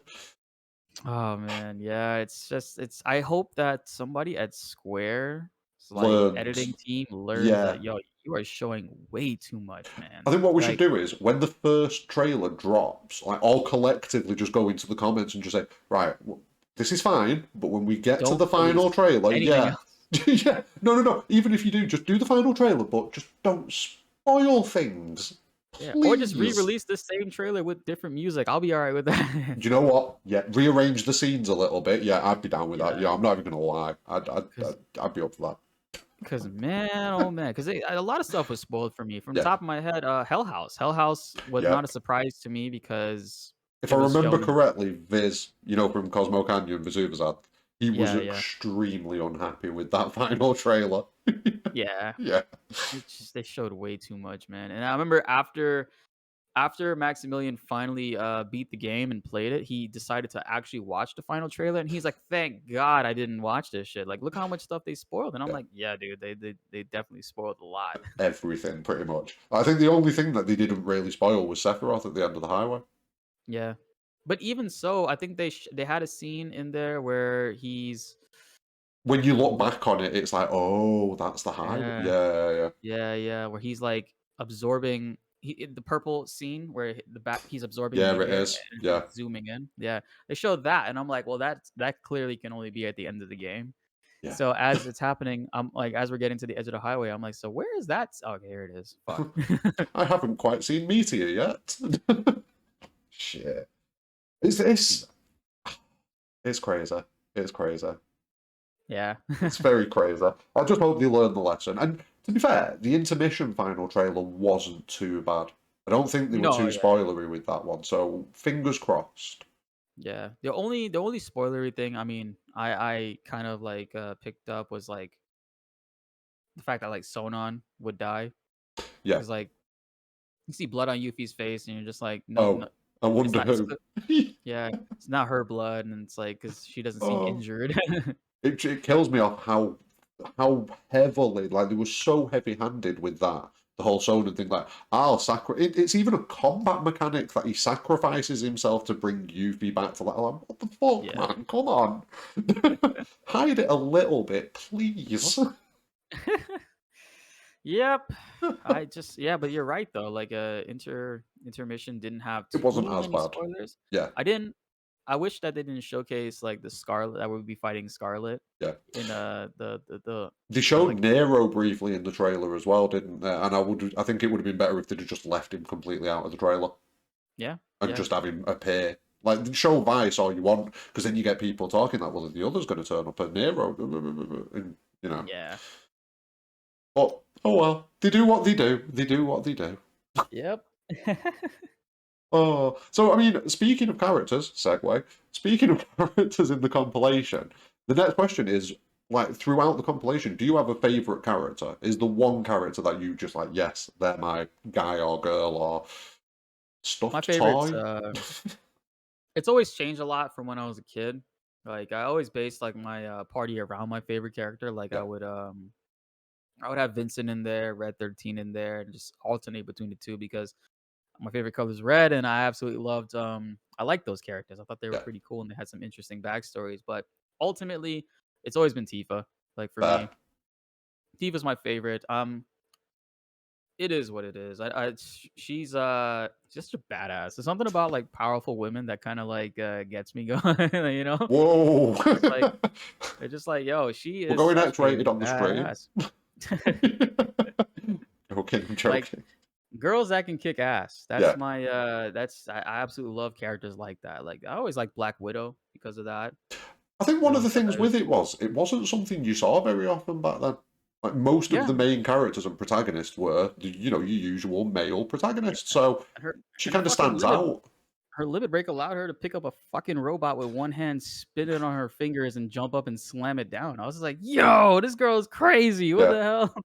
it is the closest thing to suplex in a train we've ever seen, ever. Yeah. And like as when you play these RPG games, they manipulate the game in a way to make you feel like you are the Yeah, main character, like with Cloud. And for me personally, it's always felt like I always felt that connection yeah. with Tifa. With Tifa. Like it's just I'm not trying to get into any like shipping thing because There that's we really go. ultimately that's not what it's all about to me. But all I'm saying is just like for That me, like connection was there. Yeah, I just yeah, I had that connection with Tifa, and I see other people have that connection with Aerith, and that's perfectly fine. And some people have that connection with Jesse, and again, that's perfectly fine. I'm all about But Sid personally. yeah, My guy Sid. person, yeah, yeah, Just drinking his tea and swearing at people. I mean, come on, what is there not to love about that guy? So yo, lovable. Sid is So so lovable. dope, man. Like he, like Yeah. I love Dragoons so Yeah. much, and Sid is just like so. For the series, he's not a traditional Yeah, he's Dragoon. He's just like 100% like the flip of because you expect him to be very noble. Like that's been the portrayal throughout like yeah, the entire franchise pretty much. And Sid's just there yeah, like fuck off. yeah. All the time, a whole time with a cigarette in his mouth. Like it's just like, yo, this man is such a badass, bro. And that limit break where he lights the dynamite and throws it at them. See, I was with me, I always pit my party based on like how much damage they could do basically. I'm definitely a stat whore. I am Mhm. 100% about numbers. So for me, my party pretty much always consists of this one I have to have everything because I feel like she deserves a space in the party. You know, she's not Yeah. with us for long. I need to get Great Gospel, obviously, because you've got to use it at least once. And then after Yeah. that, it pretty much switches then to it's always Cloud, and then either Sid, Barrett, or Yuffie, just for the numbers, because they're Yeah, just yeah, yeah. crazy numbers. Yuffie is stupid broken Yeah, in Final Fantasy VII real OG, broken. man. Like that morph with her final weapon, Conformer, dude. yeah. That is She also has the ridiculous. highest damage limit, the highest damage limit break in the game, and it's not even her ultimate limit break. So her ultimate limit break, all creation, is shit. You Yeah, go, what is it? I think it's Fury of the Damned. I think it's called, or something like that. It's like one of the yeah, tier 3 limit breaks. She just goes ham. It's yeah. She goes insane. insane. Yeah, I'm a Yuffie, fan. I discovered the power of Yuffie, I Yeah, think last year, late in 2020, because she was just a character I never used. yeah, And the chat was telling me about they were giving me a little rundown, like, okay, yeah, like do this with her, get this, and then yes. I started to realize the power behind her, and I'm like, damn, yo, this chick is bad as hell. Yeah, I mean, this And is then it. If you want to morph sources and max, because I mean, some people are crazy and like to get yeah, 255 in every stat. Like, yeah, no, I can't entertain that. Like, that's too much. Too much. But if you want to do it, you've got to use Yuffie, realistically. yeah, she's the only one that she can get the morphs like easy too. Yeah, it takes stupid amount of time. It is insane. Like, I've done a lot of stupid things in Final Fantasy games over the years, but there are certain lines that I just will not cross. Um, I just I just tried a base weapons playthrough, and I'm actually at the end of the game where we're about to go fight Sephiroth in the cave, and I'm like, everybody has base weapons, base accessories. Um, the character that I'm like alternating between is like Sid and sorry, Sid and Red 13, because yeah. they come with materia slots because of their accessories that they come with. So Oh yeah, yeah. yeah. So I'm using them because they have more slots available to like do shit and like enemy skill and stuff. Oh, So that like it's sounds just like a very stressful run. yeah, it was a lot of fun, man. It's just it got really annoying when we got to I want to say a little bit after me behind like Rocket Town, and that's where like accessory percentage started to take a real toll on me, Right. where stuff Yeah. was missing a lot, and it's like damn. But I have Tifa in there because she's my favorite character. Yeah. Hey, I like how you brought it back round. Fucking Yeah, beautiful. yeah, yeah. You can tell he's a professional. You can tell he's a professional. I So. appreciate that. Yes. I try. I try. I try. So, I mean, we've kind of touched on this next one a bit already as well because we've just gone for it. But Mhm. where are you at with remake? Like, what? How are you feeling about it? You positive? Are you happy with it? I'm extremely positive about it. There is there are some rumors I heard about part two Oh, from somebody that had contacted me in a DM. I haven't made anything or any content about it. yeah, There I heard a rumor that kind of like was disappointing for like part two. That I'll straight up say like allegedly this person. I don't know how credible they are. I'm just allegedly. this is a scoop that you can like put as one of the highlights for the stream, of course, There we because go. this is I heard about this yesterday.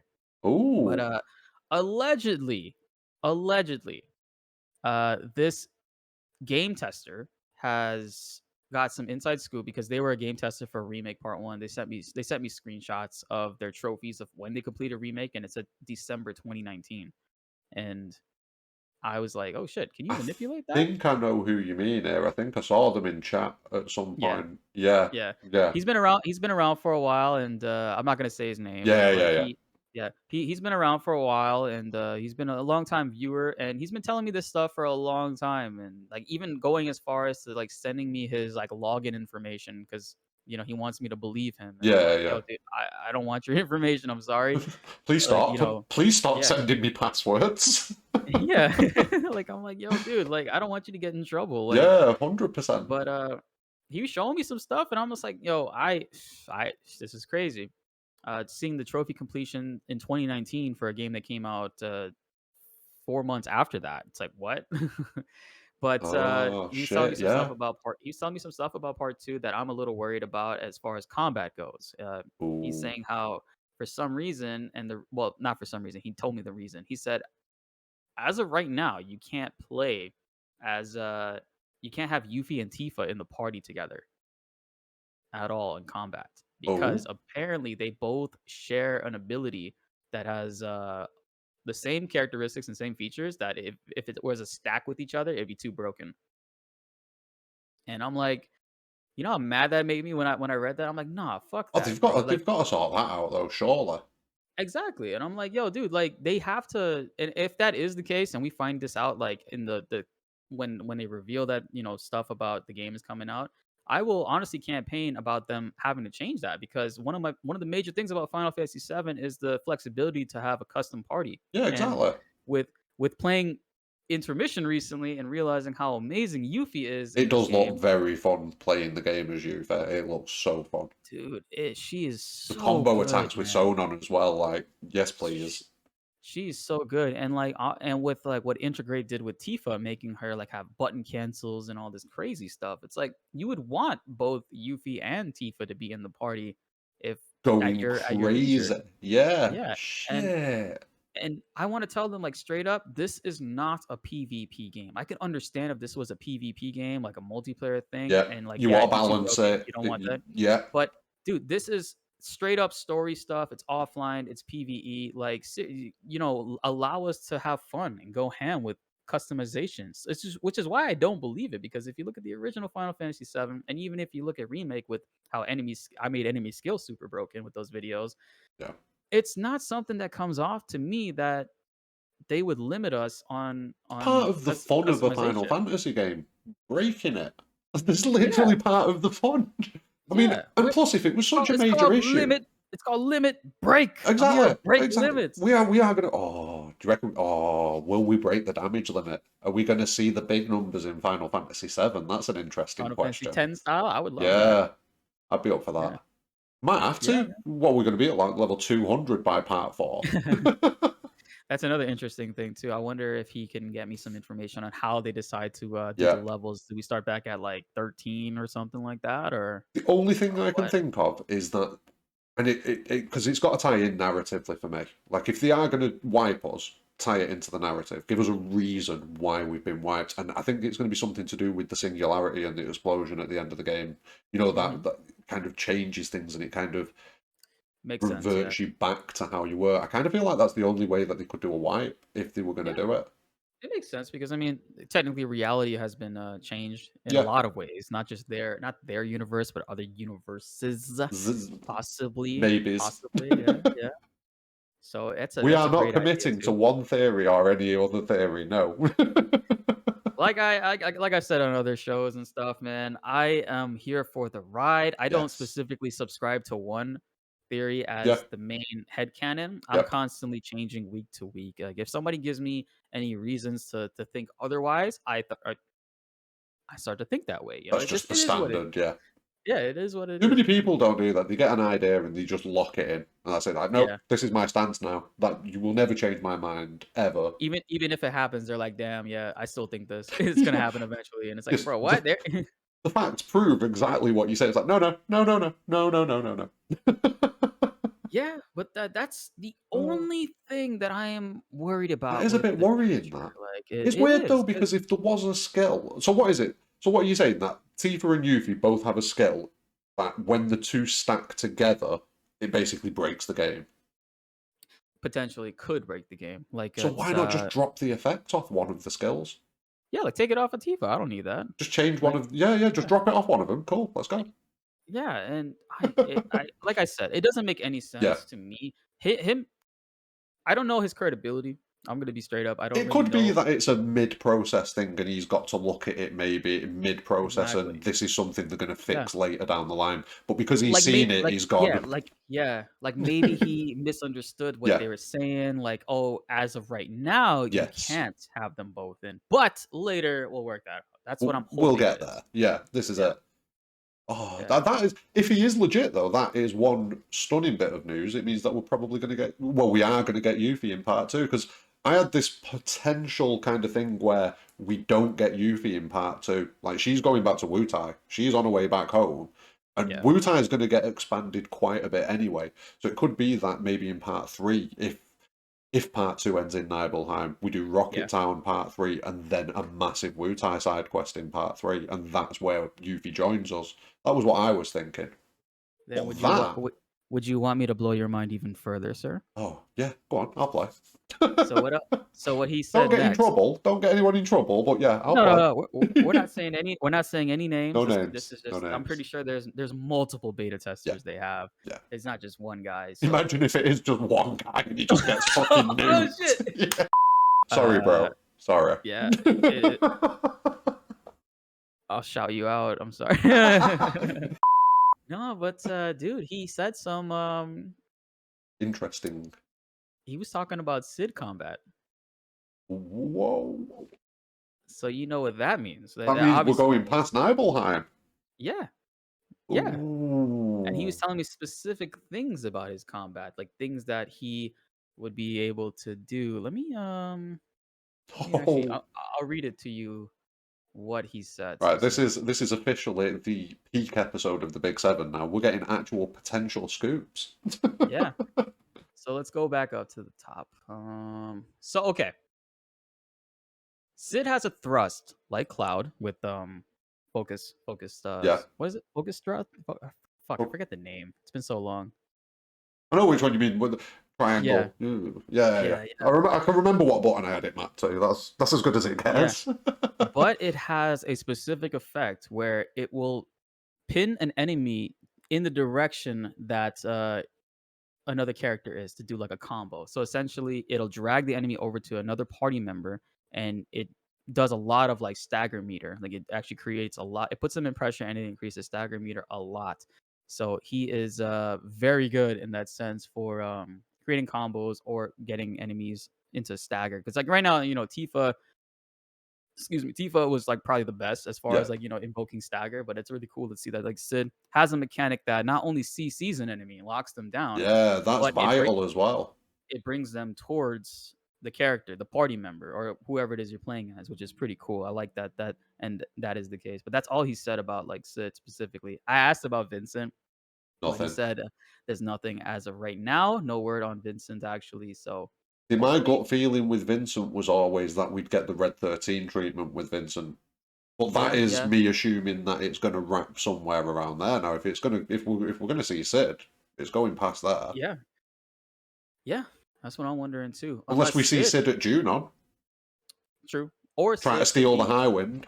yeah, or Sid could be like the Red 13 role where we don't get to play as him, but we can give him commands and he brings he brings the enemy And he towards us. uses that move and locks him in position for you to hit a combo. Yeah. Oh, So I'm wondering about it to be honest. interesting. Yeah, yeah, very interesting. Interesting. And I mean honestly, like with video games, they don't necessarily when they're developing stuff. I mean, I'm sure you know they don't start off in one area and then go in the order of where the story is as they develop it. They Yeah. have different teams working on stuff in different areas. Like some people are working on the end, some people are working on the middle, some people are working on the Yeah, beginning. so it could be that So Sid's early, basically.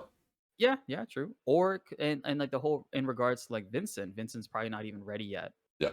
for they haven't even begun to like really program how he's gonna work because honestly, Could be I crazy, don't even yeah.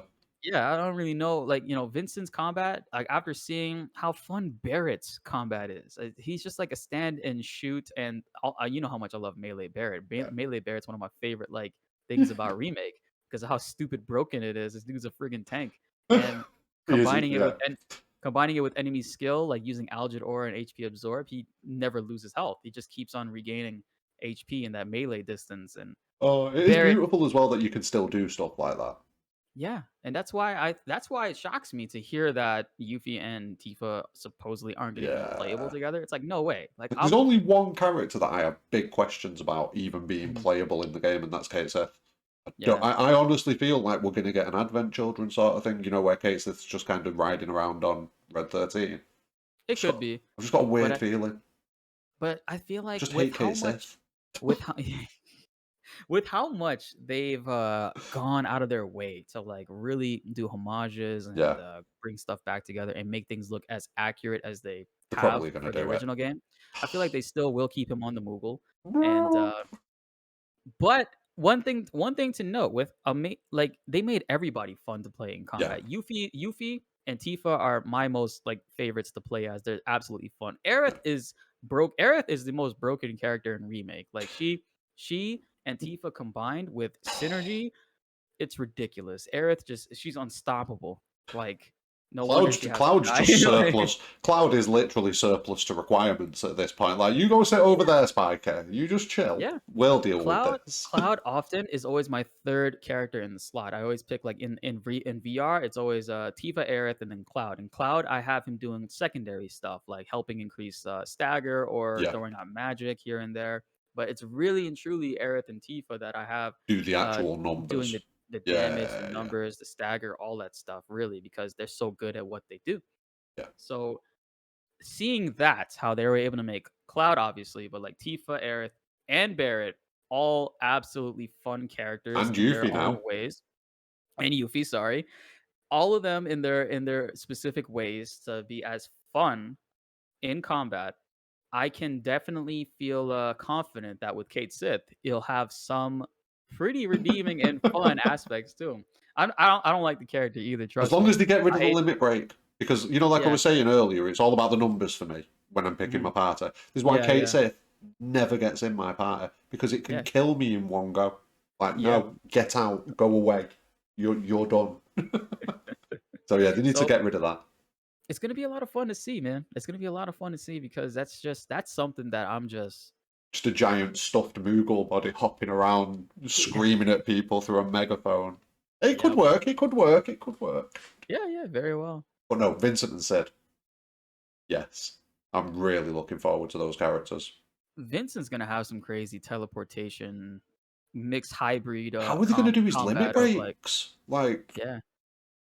I wonder if they'll allow us to control it, because like when you in the OG when you yeah, go it into limit zerks in, break, done it? Yeah. he does his own thing. So it's gonna be interesting. Like, what if he limit breaks and it's just like a cutscene, and then he That's goes back to normal? See, I this is feel like something that's that I was thinking about yesterday as well, because there was a conversation that popped up about summons, and for the most part, the summons should all fit and work in the system that Remake's done so far. Where they occupy a space on the battlefield, they do the thing, and yeah. then they disappear. How does that work with Knights of the Round? Yeah, I wonder if it'll be a cutscene or a controllable, like if they'll be like on all on screen jumping the shit out of some enemy, or if it's like, because All like 12 of them just descend, like, let's go! because when we get to that point, that would technically be remake Oh, 4, end game. Yeah, yeah, right? right at the Yeah. end. So at that point, I feel like Unreal Engine 5 would be right. Is it? Yeah. They're on Unreal Engine 5, right? Yeah, yeah, they're on 5 now. So I feel like at that point, that system, if they're still using it, would be at an advanced point where Yeah. they know how to utilize all the assets to the point where they're able to have Get the most big out of scale it, yeah. battles like that. Because I see with the problem with Unreal Engine 4 in remake, you're limited to the space of Yeah. where the battle is taking place, and obviously with the hallway design of like specific areas and coming across enemies, you can't use a summon in every fight, which kind of sucks because a lot Yeah. of people they want to see those summons come out, man, and Yeah, it's this was one pretty of my cool. big issues with 15. Like, Hmm. the conditions for a summon to pop. I Yeah, mean, if you knew what you were doing, you could make the summon pop, but you had to actually go to effort to make that happen. It's like, no, I just want to be able to go doop doop, bam, summon, let's go. yeah, yeah. I like how there's a I found another in 7. There's a way to to really boost summons coming out, and it actually piggybacks off of another video I have where it's like how limit breaks are very hard to come across without the accessory. Yeah, That was a bummer for me personally. But the build that I had came up with where if you self destruct with reprieve and HP absorb and crazy ass magic ups, you kill yourself, but reprieve revives you, and your limit break fills up automatically. ooh, Yeah, so like that was one of the videos that did really well for me, and a lot of that's people ended up nice. finding the channel because of how creative it was, and it worked on hard mode especially, which was the coolest Yeah, part.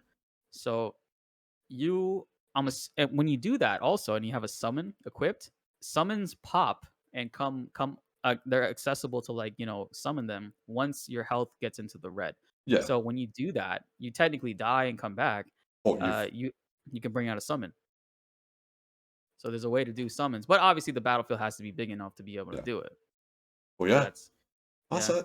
It is weird how they do summons these days. Like, I would much prefer. This is probably me being an old Bastard. But I would much prefer it if it was just summon the summon. It does its big hit in one go, and then you can carry Yeah, on. And when I was thinking about that Knights of the Round thing, it kind of led me down a weird path of what if we can't summon Knights of the Round, but yeah. we have to That would fight Knights of the Round? What if they repurpose Knights of the Round, so rather than it being a summon that we can acquire, it ends up something that maybe gets turned against us in some way, an extra fight, yeah. be it Sephiroth or the planet or whatever. But can you imagine how crazy that fight would be? Yeah, absolutely, dude. That shit, that That's that summon is that is a that summon VR is battle for the ages. you gotta defeat all 12 of them in order to unlock them It would type be of like deal. the in 12, at the end of the trial mode in the Zodiac Age. So at the I end, haven't played 12. oh right. Yeah. So But you can tell me though. in the original, I won't spoil story, but in the original game, like the final bosses, you kind of fight them in kind of a gauntlet type of thing. Like kind of one after the other sort of thing. Okay. This throws all, I think it's 6 of them, 5 or 6 of them. It throws them all at you in one fight at the end of this Yeah. trial mode, and it is literally the hardest thing in the game. It is insane. And Hmm. it just makes me think about that, like, yeah, double the number. Yeah, go on then. Yeah. I want all the combat. Give me all the Yeah, combats. see, Blitz will make a video about it, and I'll know what to do. I got you, man. So And I'll be oh, fine.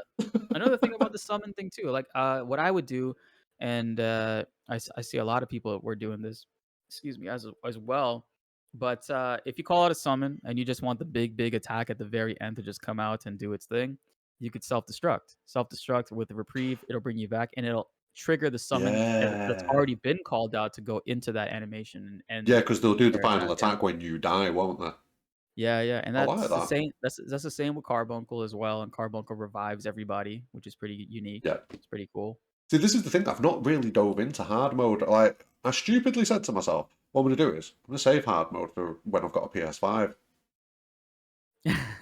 What's wrong with It's me? honestly, but it's not a bad idea though, because I mean, playing it on I will never go back and play it on PS4, I man. still It's have a just base PS4, not even a Pro, yeah, a base PS4. Like I put Final Fantasy VII Remake on, and it's like starts taking dude, off and floating around the fucking room.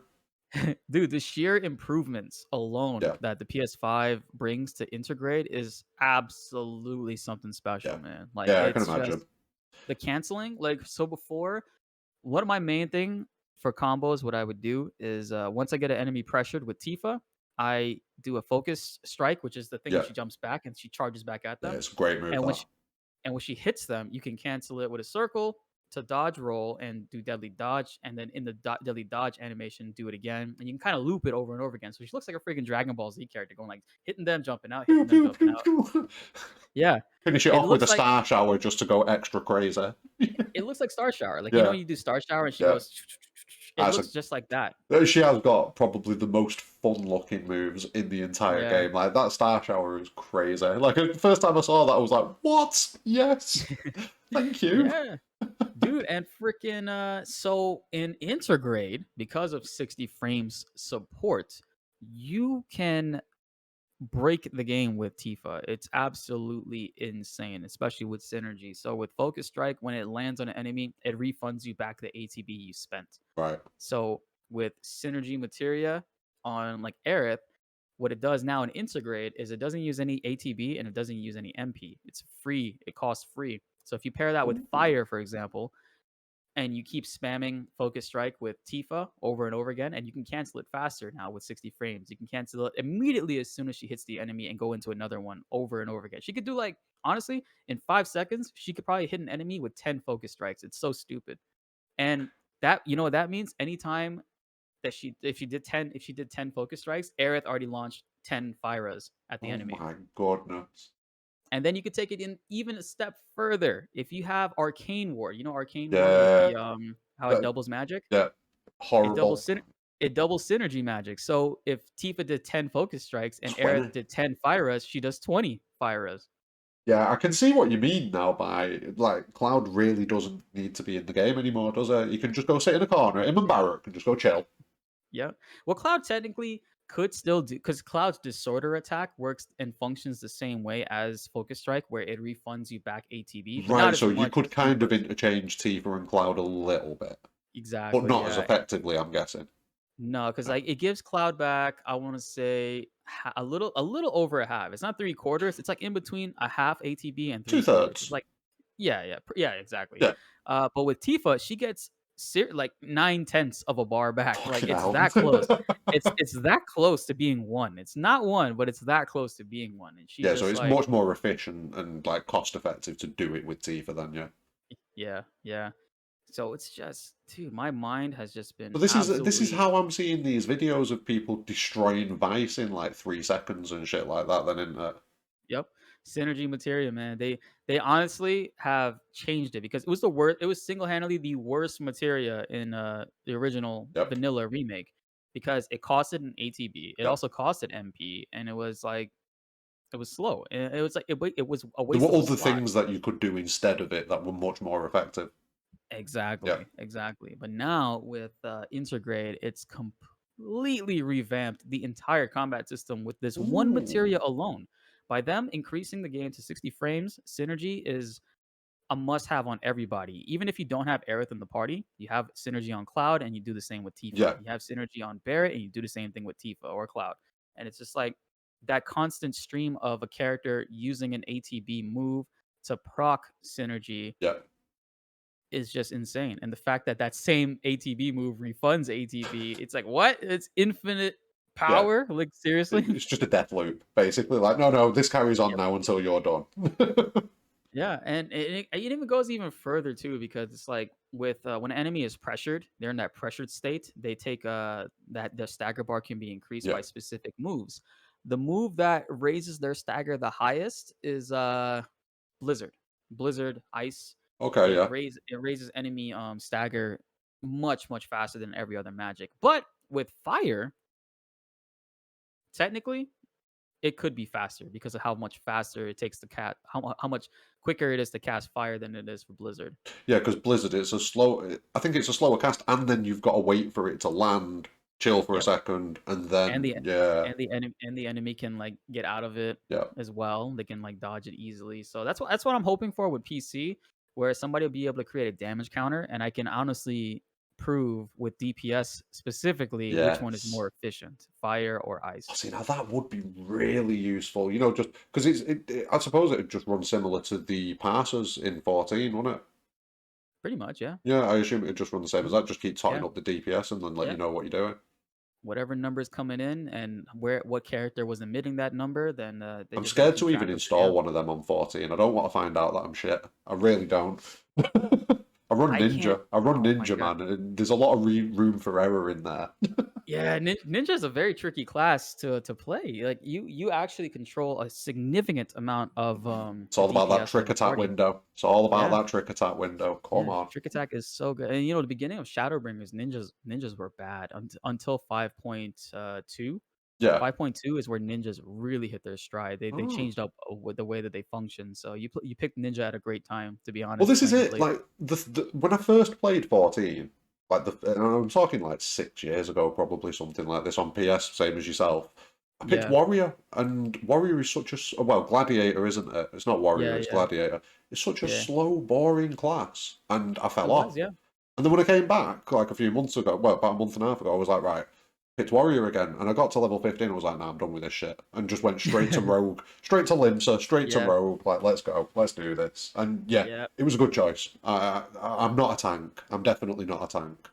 I used to be a tank in World of Warcraft, and I was a I was a protection pally mostly, but then I switched to DPS Yeah, because you have as a different skill trees in WoW, don't you? So you spec into a Mhm. certain skill tree, Yeah, you could do so tank spec or yeah, healer spec. Like that's one thing I liked about Paladin because you could do all three. You could do DPS. They were solid at DPS, yeah. tanking, and healing with Holy. I'll be honest, in 14, I am leveling a paladin slowly, just Yeah. because, yeah, They've consistently been the best tank. yeah. They're nothing too crazy or flashy, but they get the job done and they have a hard time dying. So it's like, This is it. You can solo a lot of old content with it as well. If you're grinding yeah, mounts and stuff like that. That is literally the main thing. I just want all the mounts.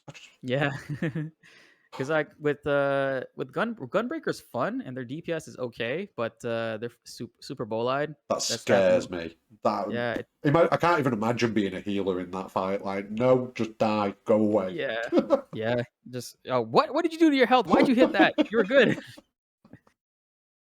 Oh, it's crazy. It has been a trip for me learning because MMO is just not my thing. I played WoW like in the very first edition of WoW. I think I Mm, got a paladin to level 30-ish, something like that, and that was because all my mates were playing, and I fell off, yeah. and that was it. I've never been back.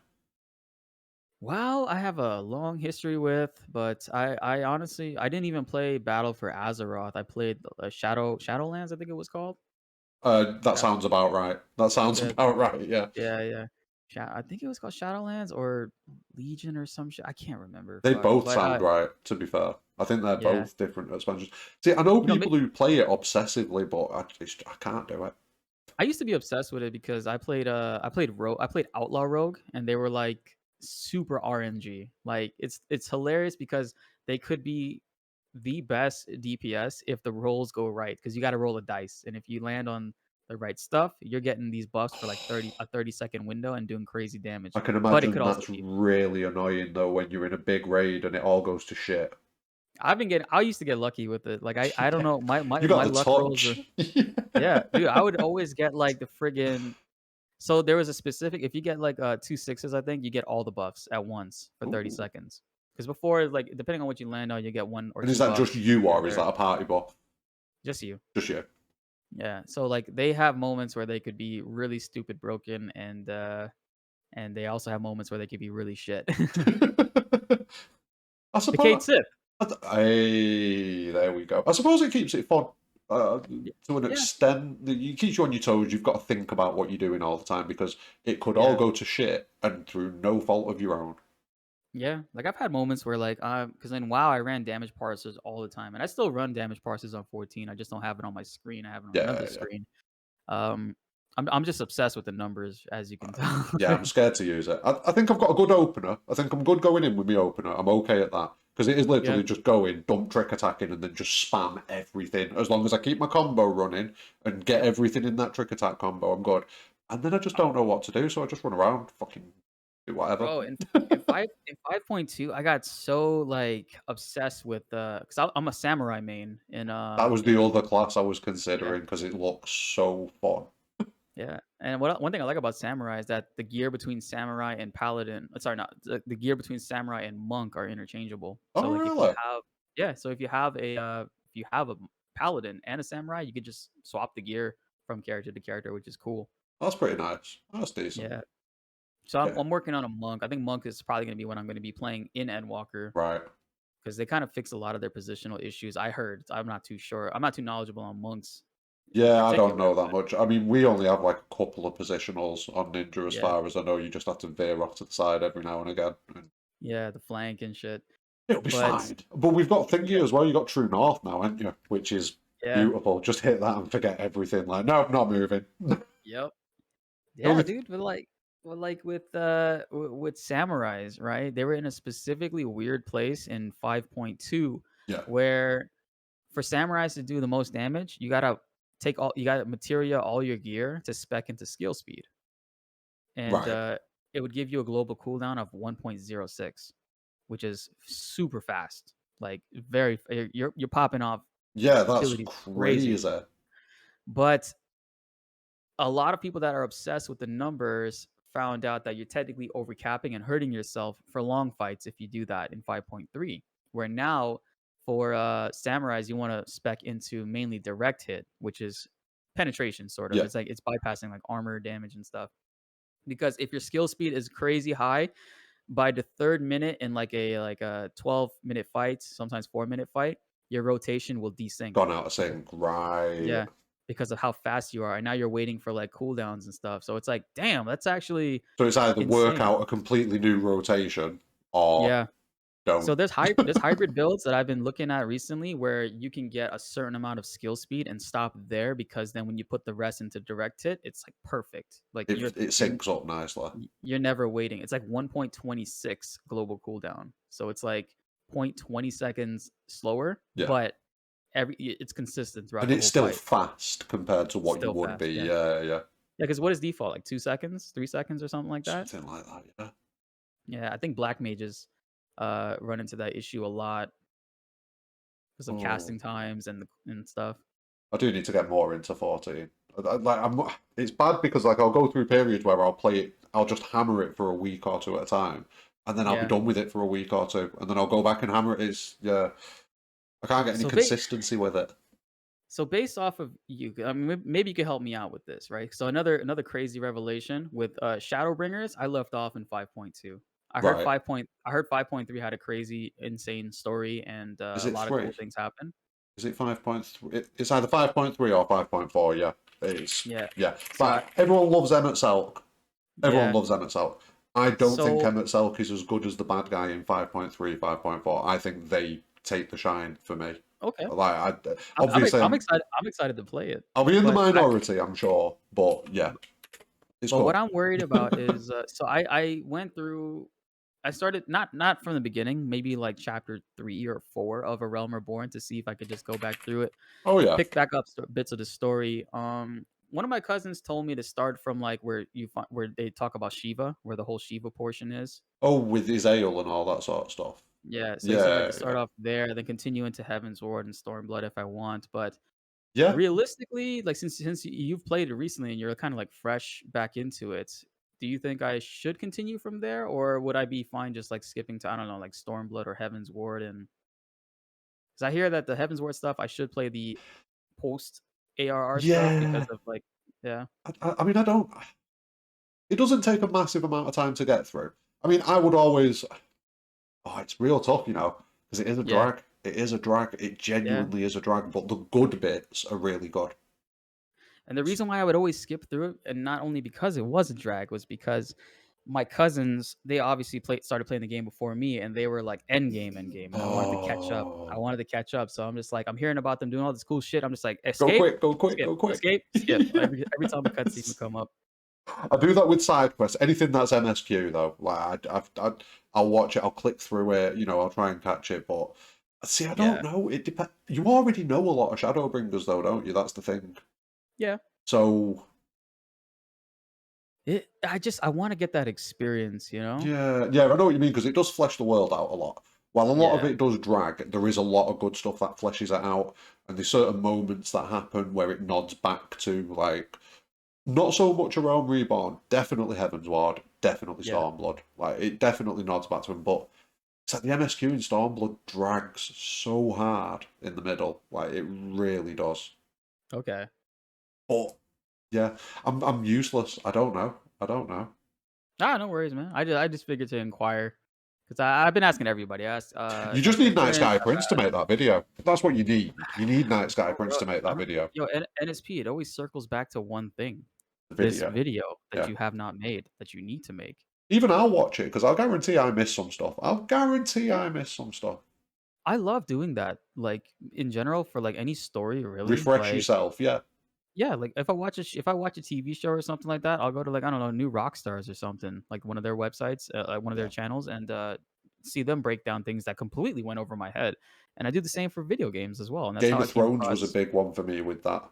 yeah, yeah, Yeah. specifically that show, yeah, and what a tragic Oh, what a don't, tragic ending. don't, don't. Me and my girlfriend have been talking about it so much this last week or two. Just Damn you, Darren and Dan. seriously, man. Like, it blows my mind though because they obviously rushed because they wanted to go off and do other things, but then they lost the other things that they wanted to go off and do. So what Yeah, was the dude, point? I was excited for the Oh, whole Star the Star Wars, like, Wars thing that thing, they were gonna do, yeah. man, and then, like, to hear that that shit just got canned, it's like, "Really?" 100% they saw what went down with Game of Thrones and went, no. Yeah. Depressing. And George is pissing me off as well. Like, George needs to crack on and finish the books. I don't know if you've read the books or not, but Yeah, I finished, book 4. so you're getting into, it's crazy, isn't it? Yeah, It's yeah, so much different to the show, but it really is, it's and the it's funny same because, as like, well though. in the beginning when you're reading the first book and then you're remembering scenes that are playing out, it's, like, almost vividly, and then you're getting into more details, I believe it was, like, book 2 or 3 Yeah, where I man. started to get more details in the show, which I thought wasn't possible, Oh yes. and, It gets worse. It gets worse. Like Dance with yeah. Dragons, which is book 5, I believe, is huge. Thick, yeah. I have the collection. I have a box not in this it's in my girlfriend's, like, office, but, Yeah, like, we have that collection, and I think I finished book 3, and I'm, like, starting book 4. good stuff. Yeah, There's lots of stuff, but like, there's so many good YouTubers that did content around that. So yeah, I know what you mean. Like, Yeah, yeah. it's good to go and get that breakdown. Like, right, this is what I thought about it. Now let's go and see what I missed, or what other perspectives I could take to Yeah, get a dude. better Like insight. when I first heard about R plus L equals J, I was just like, I would watch hours and hours of just people Yes. talking about it, and Did you ever it watch was Alt so Shift X? yeah. All I shift. I'm still love Alt subscribed to Shift all X. shift Yeah, X. same, same, Yeah, same. You did a video the other I'm day still. about, yeah. Yeah, something about his voice that's really like ASMR-ish, you Yeah, know, and I it's love like the way he before does it as ASMR was well. popular. Yeah, Like, yeah, it's yeah, one massive canvas and you're just kind of zipping around the canvas, and then at the end of the video it zooms yeah. out and you've got the whole big You can picture. see the Like, whole layout. Yeah, beautiful it's a editing. cool concept. It's a really really cool concept. That channel, Alt Shift X. Alt Shift I don't know. X. Yeah, my first time ever stumbling across Final Fantasy Union's channel was their character origins series, Yes. and I don't see. I talked to Daryl and his wife Lauren, and they're now playing Final Fantasy 14, so they're like still dissecting the lore and getting into it and going Yeah. through the slow grind. So they'll probably be Oh, a few months. Yeah. a long time away before they even decide to start to do that type of like stuff because it is what it is. These other games that they've been making those stories on the characters, the Yeah. origins have been out for years, so all the It takes information is time, there. yeah. And Yeah. they've got a lot of projects on at the minute. They've got that book going on at the minute, haven't they? That they kickstarted the Yeah. other week. That looks crazy. And to be fair, I need to get hold of them and get them on, because I've spoke to Daryl before, Yeah. on a SEAL Team 7, but I've never spoke to Lauren, Yeah, is yeah, it? I watched that episode, yeah. Yeah, that was funny, that, where we just picked on Sleep Easy. Oh, the roast Roche. the roast segment, yeah. I was actually building my PC watching you guys, Oh, nice. yeah, yeah.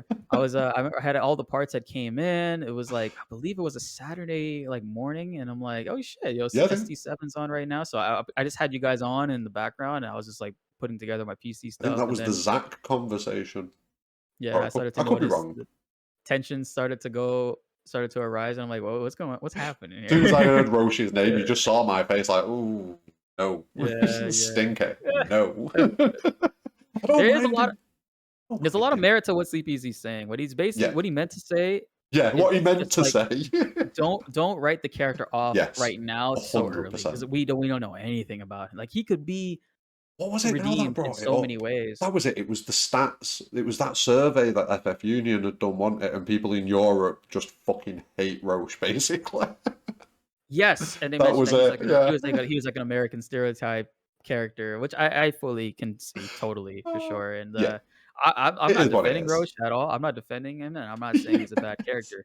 But I am saying that there is an opportunity for growth. Yeah. Like, there is. His story could end up being really impactful if we think about it, because I mean, what if he does go through the degradation and things like that that soldiers go through? What if we Yeah. see him go from being this loud, outspoken, vibrant guy that he is now, and we just see him degrade gradually as the game goes on? Like, Yeah, that and could be slowly deep. descend into madness, and then Well, more madness. yeah, fuses with Hojo or some crazy shit. I have a Fuses with theory Sleep video. Easy. Roche Easy. No. Oh, I had created somebody had asked me about my thoughts for like Remake 2. So I had started a series I should get back to, but I only did two parts of it where oh yeah. like I'm continuing the story from my perspective of what I think part 2 will be like. And I Ooh. gave Roche a lot of time in Yeah. Junon. I gave him a lot of moments with Cloud. Like, you know how Cloud puts on the soldier outfit, or not soldier outfit, really infantryman outfit to go Yes. in Does the March and parade stuff and like. everything, yeah. Yeah. So I'm wondering if he'll reappear there. He'll know who Cloud is, and I did Recognize some like him, yeah. stupid segment where like, you know how you have to do like the you have that moment where you're going into the parade and you got to like do the specific movements and stuff. I'm Like, awful what at the if? bit where you have to run in. Like, I'm Yeah, good with the yeah, parade where you have to press the specific buttons, but with yeah, the bit yeah. where you run in, I'm shite at that. The run in is silly, bro. I can never get that shit consistently. I got it once on Grenades. stream and I look Grenades like a every pro. time. Grenades every time. Send him a bomb. But I had a little segment in there where it's like that, where they're in the parade, but they're like Roche is like attacking Cloud, and Cloud like dodging his attacks, and And it's like going on through the parade. Oh, that'd yeah, be pretty cool. and people are like, "Whoa, is this the power of soldier?" Like this, like, Yes. Yes. Very and yes. And it's funny because in the original Seven, they never specified the difference between a soldier and an infantryman. Yeah. So, like when Cloud puts on that outfit, and he says, "Wow, it's been so many years since I put this on. I've been so, happy." They never really specified if that's just an infantryman or if that's a soldier outfit, because Yeah. technically Cloud has been wearing a soldier outfit. Well, yeah, he's got the uniform on the whole time, technically, hasn't he? Yeah, Mm. yeah. See, one of the So it's things I thought with Roche. Sorry, go on. No, I was just gonna say. So I wonder if they're gonna elaborate on that and or retcon Cloud ever saying that, because Cloud saying that, it kind of like shows that he does remember his past of when he was an Yeah, that's an infantryman. interesting point, actually. Yeah, Hmm. because if you, I don't recall ever seeing. Although I suppose you've got Soldier Third and Second. They have a weird uniform, don't they? Yeah, they do with their little like Mm, the little pointy yeah, yeah, the sword thing that weird they have. sword. Yeah, Yeah, that's an interesting point. That because yeah, it does kind of indicate that he remembers wearing a Shimmer infantryman uniform. yeah, and they never specify or say like this like something that soldiers wear too, or is it something Yeah. that's completely separate Do you to? have to start off no matter what wearing one of those uniforms and gradually build your way up, or because I mean it No. looks like a lot of the people that become soldier first classes kind of get fast tracked into it a little bit. Like I don't Yeah, recall ever or seeing you know them. what? It actually could be like, sorry to cut you off. It could be like, with police officers. Like, police officers during, specific memorials or Yep. events, they all wear that, traditional uniform. Like, I've Yeah, seen like police the chiefs and commissioners wear yeah, yeah, the like the standard outfit. dress uniform. That's what it's called, Yeah. dress Yeah, uniform. yeah. So maybe that could have been the direction they Yeah. were going for, I guess. Who knows? No, that's possible. That's an interesting point that I never considered that, because it does indicate that he does remember wearing one at some point, and therefore, what the fuck? Yeah. Yeah. Sorry. The one I was saying though about Roche, like I do agree with you. I think Roche is definitely going to get worked into remake part two. I hope. Mhm. I feel like he should have been involved in part one more. Like the Yeah. climb when you climb in the plate and you're being hunted by those infantry. Perfect opportunity for Roche to reappear in Yeah. charge of that unit. And Something he like was that. setting and he was there in intermission. Yep. He But was I there playing for Condor. I kind of feel like I don't know if you know about this, but originally there was a story plot for Yuffie where she was going to be a bounty hunter that was chasing Cloud and the others as they were chasing Sephiroth. So she was going to be a Shinra bounty hunter chasing them. I really feel like Roche could fit that role beautifully. I didn't hear about that. That's actually a really, Yeah. really cool idea. So he's kind of chasing Cloud because he's got this obsession with Cloud, but he's doing it Yeah. under the guise of, oh yeah, Shinra, I will go and find them for you. Yeah. Oh shit, bro. That's actually really cool. I like that. I like that Yeah. personally. I think it would work as well because it'd give Roche a reason to keep popping up then in the story. Like I Yeah. kind of hope Don Corneo's the same thing, but he's ahead of us, and we keep bumping into him in places, and shit just goes wrong for him over and over again. I need more jiggle physics. I need Don Corneo's More jiggle jiggle physics. Come physics. on now, beautiful, beautiful, horrifying. But no, I enjoyed Don Corneo. I thought it was good. There were very few things in remake that I didn't enjoy, to be honest with you. Yeah, very, very same, Very man. few. And Yeah. speaking of things that we enjoyed in remake, segue, we were talking about the music earlier on. Hmm. In the compilation, is there a piece of music that kind of stands out the most to you? Ahead on Our Way. Sorry, what was that? Yeah. Ahead on Our Way. It's a song they play in Calm. Right. Yeah, that song, and they played it again at the end of intermission, like Yeah. a cool rendition that kinda Yeah. every time I hear that, it kinda makes me feel like I get this feeling in me that just like, I rem it's like I'm a kid again, Saturday morning, Yeah. and I'm walking over to Calm. I enter Calm or whatever, you know what I mean? It's like, "Whoa, this is a huge game, than a bigger game than I thought it was gonna be," you know? Yeah, And it's it's like very that much the song. Fallout 3 moment for that game. And like in Fallout 3, where you come out of the vault and it's just shit. Yeah. Everything kind of lights up. It's kind of that kind of moment.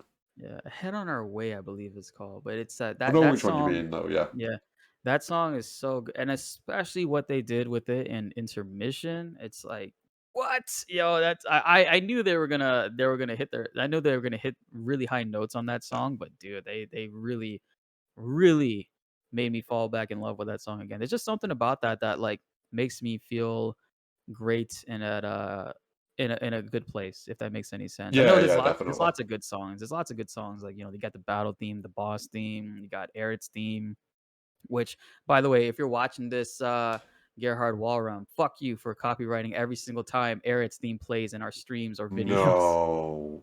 This guy is saying that he created Eric's theme, and he has a song called "Departure to Slumberland," and he unlisted the video because people kept downvoting it, but you could still find it in a playlist, which he doesn't realize. But, it had a bunch of comments. He disabled comments on it too, Yeah. because I even commented on it as well, but he's going around and copywriting anybody that plays Eric's theme song because he copyrighted it himself. Like, his version of his theme, it's the same exact song as Eric's, except it's like a lullaby kind of for, like, kids. And he's copyright. Wow. Yeah, "Departure to Slumberland" by Gerhard Walram. Fuck And that where's guy. he doing? Is he doing that on YouTube as well, or just YouTube, Twitch? yeah. All It's right, I'll YouTube. make sure that I Yeah, avoid that then. yeah, yeah, it's It is a always tricky one. YouTube. It's a tricky. Like, I don't have a clue what I can get Yeah. away with using and what I can't use. Like at the minute, I just fucking wing it, and if I get stung, I For me, it was a learning process. I noticed the main theme, the battle theme, yep. and Eric's theme are the Anything hardest from songs Final to use. Fantasy VIII as well. Yeah. Like Eyes on, is it Eyes on You from Final Fantasy VIII? Like Mhm. don't even touch it. Yeah, like, I use, for Final Fantasy VIII, I always use Man with the Machine Gun, and, Is that can't even Lagoon? Is use that the Laguna one? yeah, yeah. Yeah, yeah, yeah. There's this channel called Bit Symphony, and they remake the songs, but they keep them in bit form, so they still sound good, but, Nice. a good secondary song, I can honestly say, and I use it a lot in my videos for Final Fantasy VII that I absolutely love, and it doesn't get enough attention to detail Oh, because of when it shows up in the game. It only shows up one time, and by this time it shows up, we're absolutely broken, and we blow past it, and it's an afterthought. But Birth of a God, the Sephiroth, yes, is it yes, Bizarro yes, Sephiroth, right? yes. That Sephiroth theme is Oh, so good. it is the My most hyped song. Like, One Winged Angel is obviously yeah. brilliant, but And Birth of a and even God, Genova Abs and even Genova Absolute, yeah, the song yeah, that's there's not a lot of notes in that song, it's pretty short, but that song and Birth of a God are seriously, seriously done a disservice because of how fast those fights go by. yeah, because especially once you've played the game once or twice as well, because at that point you are literally just walking into that fight. Shut up. Yep, exactly. You don't even need to use magic, bro, you're just, like, 3 tapping everything with melee. But yeah, I'm 100% with you on Birth of a God. Like, I fucking love that shit. For me, like Sid's theme and Birth of a God are probably my two favourites. But with Sid's theme, it's the more acoustic version of it that you get. Yeah, yeah. Yeah, yeah, I much prefer that version. Sid's theme is frick, one of the most iconics, man. Like There's so many in there though. Like it is a. This is yeah. probably the worst question. Like you probably threw the hardest question now, and you just nailed it. You knew straight away. Like bam, it's calm. Come on. I've seen people Yes. have trauma when I've asked them that question. Like shit. What do you mean? Oh, Favorite dude, like song? I'll show you right. So there's a channel that shout outs to Game Metal. It's a channel that has existed for a while, I think over like 10 years, and they've always been putting out like metal covers of video games and like Yeah. specific songs. My outro that I used to use of the battle theme, I can't use it anymore because of copyrights, but Ooh. Oh no, but you are smashing it recently. Like before we jump into the last two questions, like you've absolutely killed it. You've got the G Fuel thing going on. You've obviously got the Manscaped thing going on. But on top of that, you're also an ambassador for the First Soldier as well, which is like oh yeah. Senpai has noticed you and has asked you to do things. Like, come on.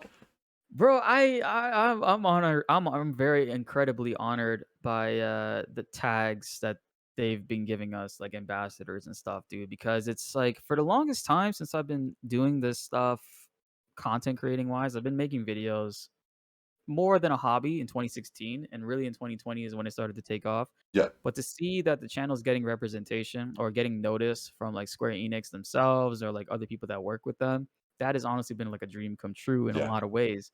So really am excited at this opportunity, and I've been doing my due diligence as an ambassador. Like anytime I come across issues, I write it down and send it to them about bugs. People in comments or in live chat tell me, hey, they had this issue come up, and yeah. I don't have if I don't have an answer for it, I write it down Note and it I down. send it in.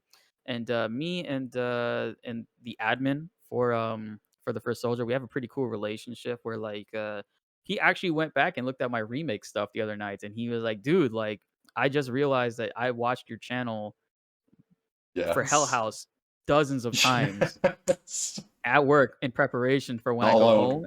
Not And alone. he's like how he ended up beating Hell House on the first try after watching my video. So he's really excited to see what videos I come out with for the Well, I mean, first this is the soldier. thing as well, though, because, it's all the same company. You Yeah. smash it as an ambassador for Final Fantasy VII The First Soldier. What's to say that when Remake Part 2 comes out, That's what I'm hoping for, man, because I'm not going to I'm not put words in anyone's mouths or anything, but, hire Blitz.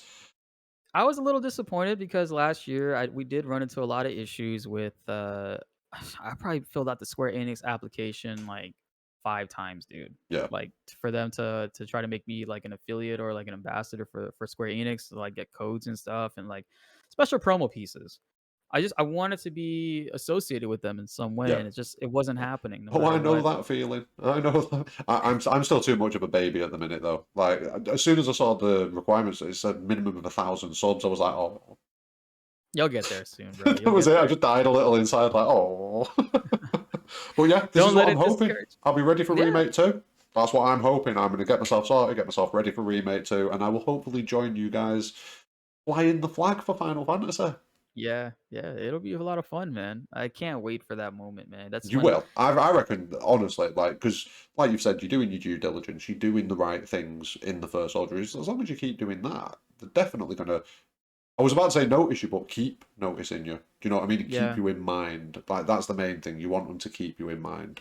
and And it meant a lot. It meant a lot too because before when they first announced the ambassadorship, yeah, I made a lot of videos like telling people in the chat in my comments like, "Yo, go to Twitter hashtag Blitz for TFS and yes, tag yeah, I the remember. page."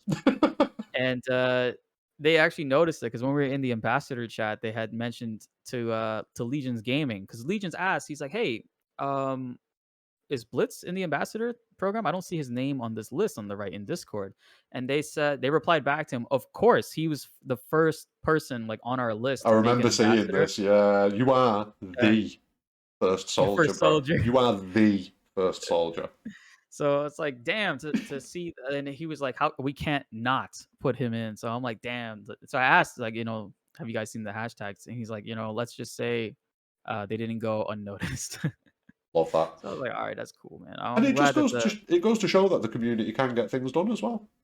yeah, and this is the thing that I love about social media is when people band together to really get things done when it comes to game developers and like talking with them because I think Yeah, that's the reason why I like social media is because uh you're not gonna get a whole lot accomplished like screaming at the game and like saying like why doesn't this work like this, but actually if you approach a specific community manager or a community in a very coherent way and express your case yeah. very well. It's all about how th- you do it, yeah, 100%. Yeah, exactly, and they'll listen to you because they understand now gaming understands that social media is very important yeah, to it as an industry as a whole. You can get a whole lot done and obviously make a lot of money based off of social media. I mean, you look at the first soldier, they paid Ninja, right, to play the first soldier for a couple of Oh, days, and he madness. did. And, Madness. uh, and that did pretty well for them I wonder too. what They kind ended of up numbers he did. I wasn't I was so I didn't mad because, see, yeah. I didn't check it out.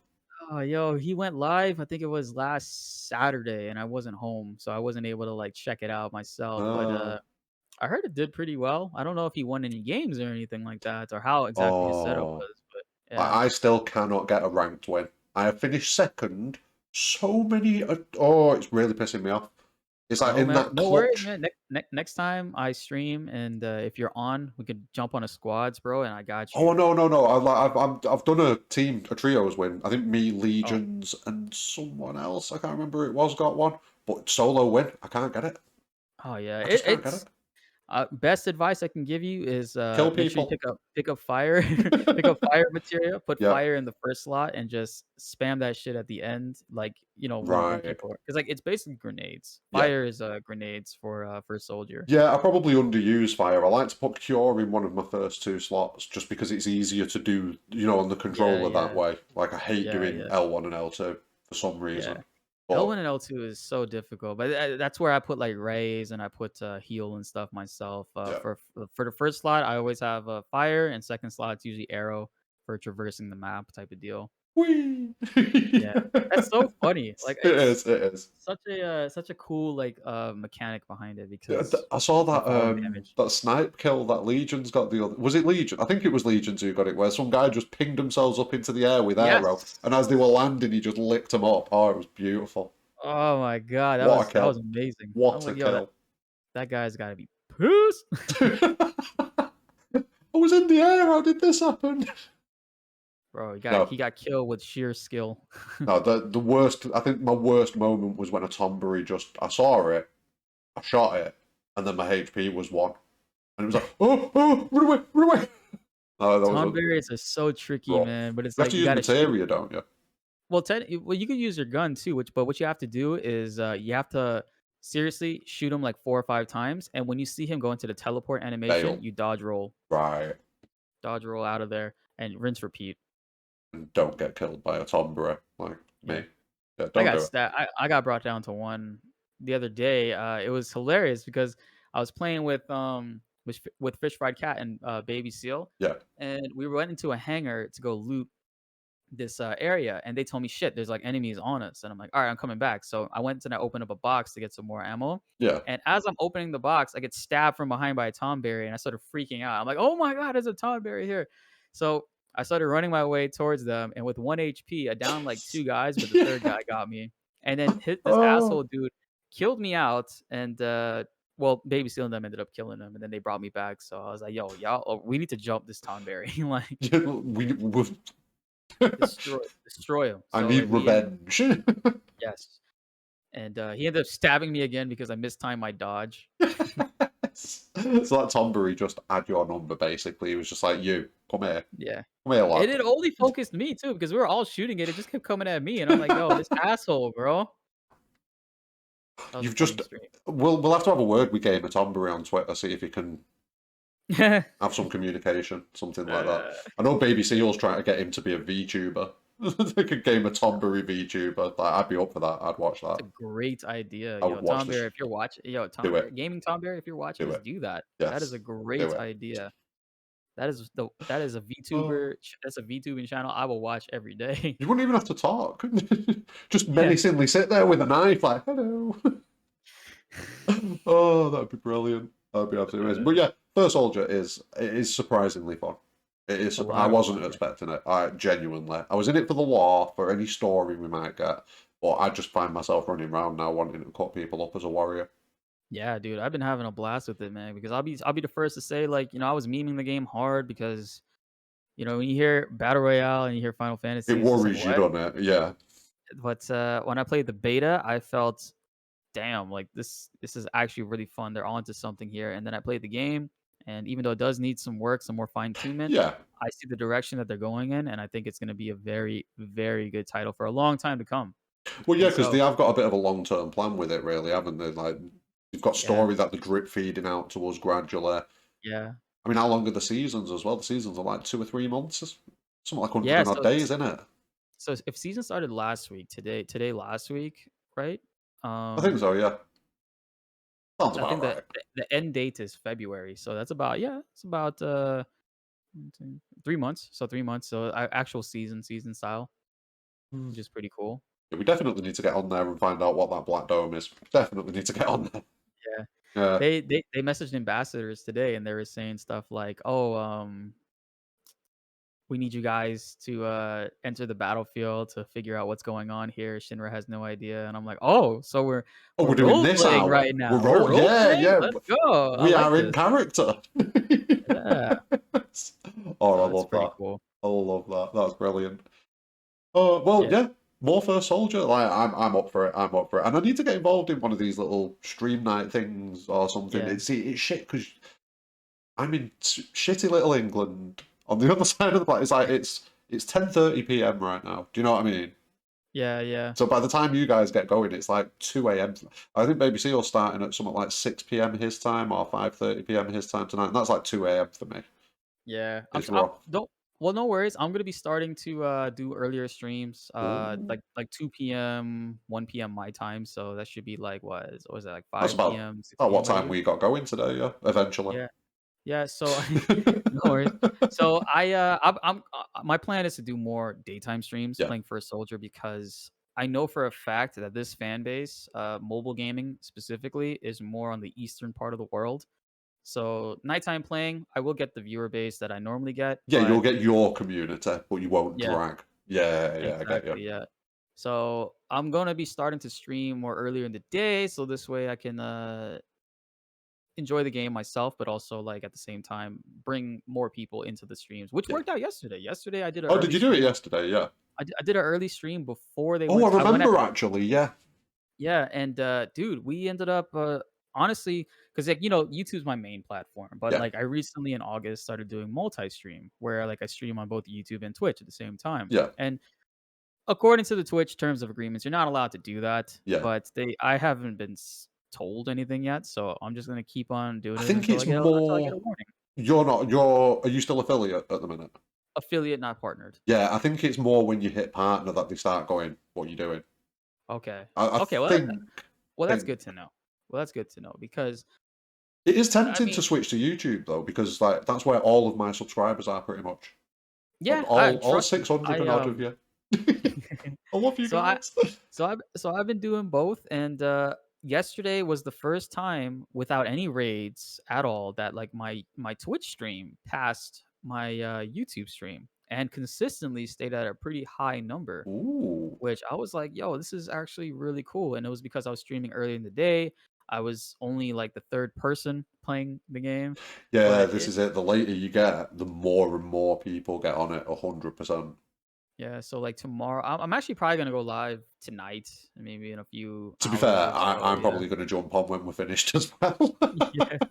I'll get Like, some. Imma go eat some food and, get Literally, my house ready and then jump on. But, literally. like I've got Shinra packs to open, man. Like I'm yeah, doing the cheap bastards first soldier run where I don't put any money on it. I want to see what the grind's like, to get yeah. everything. And yeah, it's not that much fun.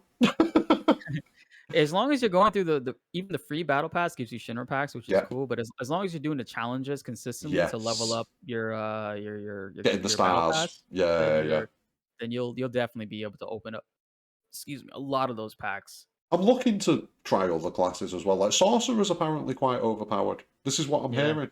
Like it's Sorcerer with fire materia, because like, crazy. Sorcerer has a different effect with every materia compared to all the other classes. So if you are using fire on a sorcerer, you launch 3 fireballs instead of just 1. That's Okay, so insane. that's me maining sorcerer for the most part then. No, because it's Yo, like everyone wants to play as warrior because it is broken a bit. it is, yeah, yeah. It is a bit broken. It's so much fucking fun, but it's broken.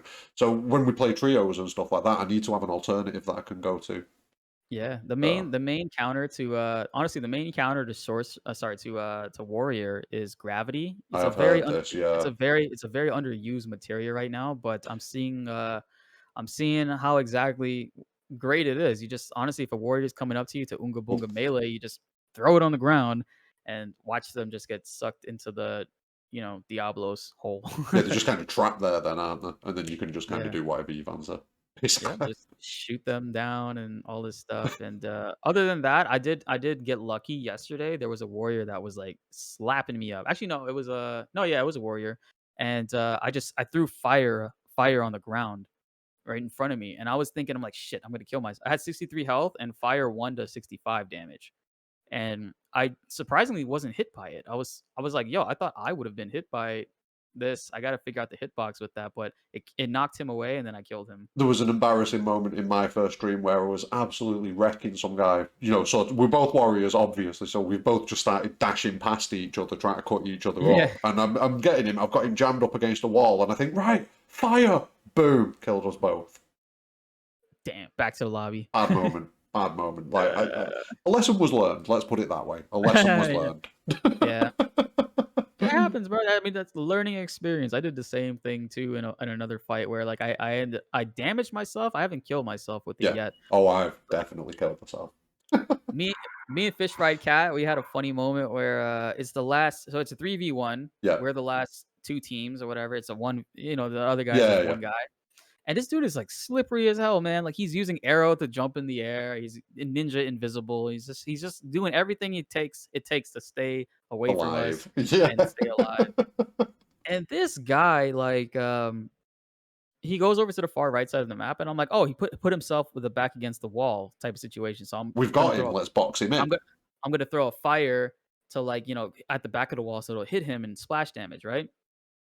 Fish fried cat, without realizing it, walks in front of me, and I hit him and myself with the fire, and we get knocked back. We didn't die, but it was like scary because I'm like, holy shit, I do not want to be that. That would have sucked if we if we lost because of that.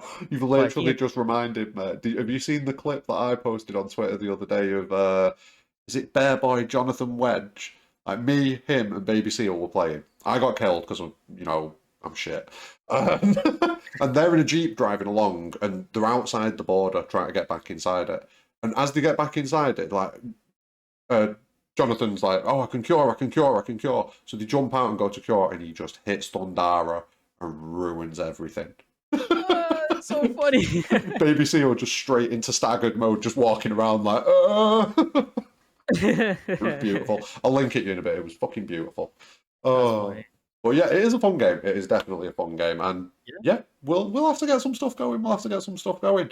Now we can we can kind of think about what we've got going forwards in the First Soldier, like a lot of different story aspects. Do you think we're going to get different maps and stuff like that? I'm hopeful we get that because it is VR, so they could easily program in a map. Yeah. So one thing I've noticed with battle royales, I used to play PUBG back in like alpha when they first came out, Yeah, and PUBG was one of the first like popular mainstream. I mean, there were battle royales that existed before, like it's the from the first one Arma I heard of squads. for sure. Yeah, Yeah, yeah. So it was like the same guy that created the mod of battle royales in Arma. He created Daisy and stuff like that, right, and H1Z1 became a product of that. right. H1Z1 technically was like the first mainstream battle royale, but big time was PUBG, and everybody, including myself, was addicted to it. PUBG kept announcing that they were going to create a new map. They were going to create a new map, and when they Yeah, did create the new map, they kind of ruined the way that fights would flow because more people would hide now because of how many different elevations there were and how many different right. places behind where So it was people could less hide. chaotic, that kind of thing. Yeah, and it's like it actually became a little bit more chaotic because now you have buildings with like 17 windows on one side, and you have to figure out where the hell is this guy sniping you from. Whereas before, with PUBG's previous map, it was like To be it one or wasn't like two.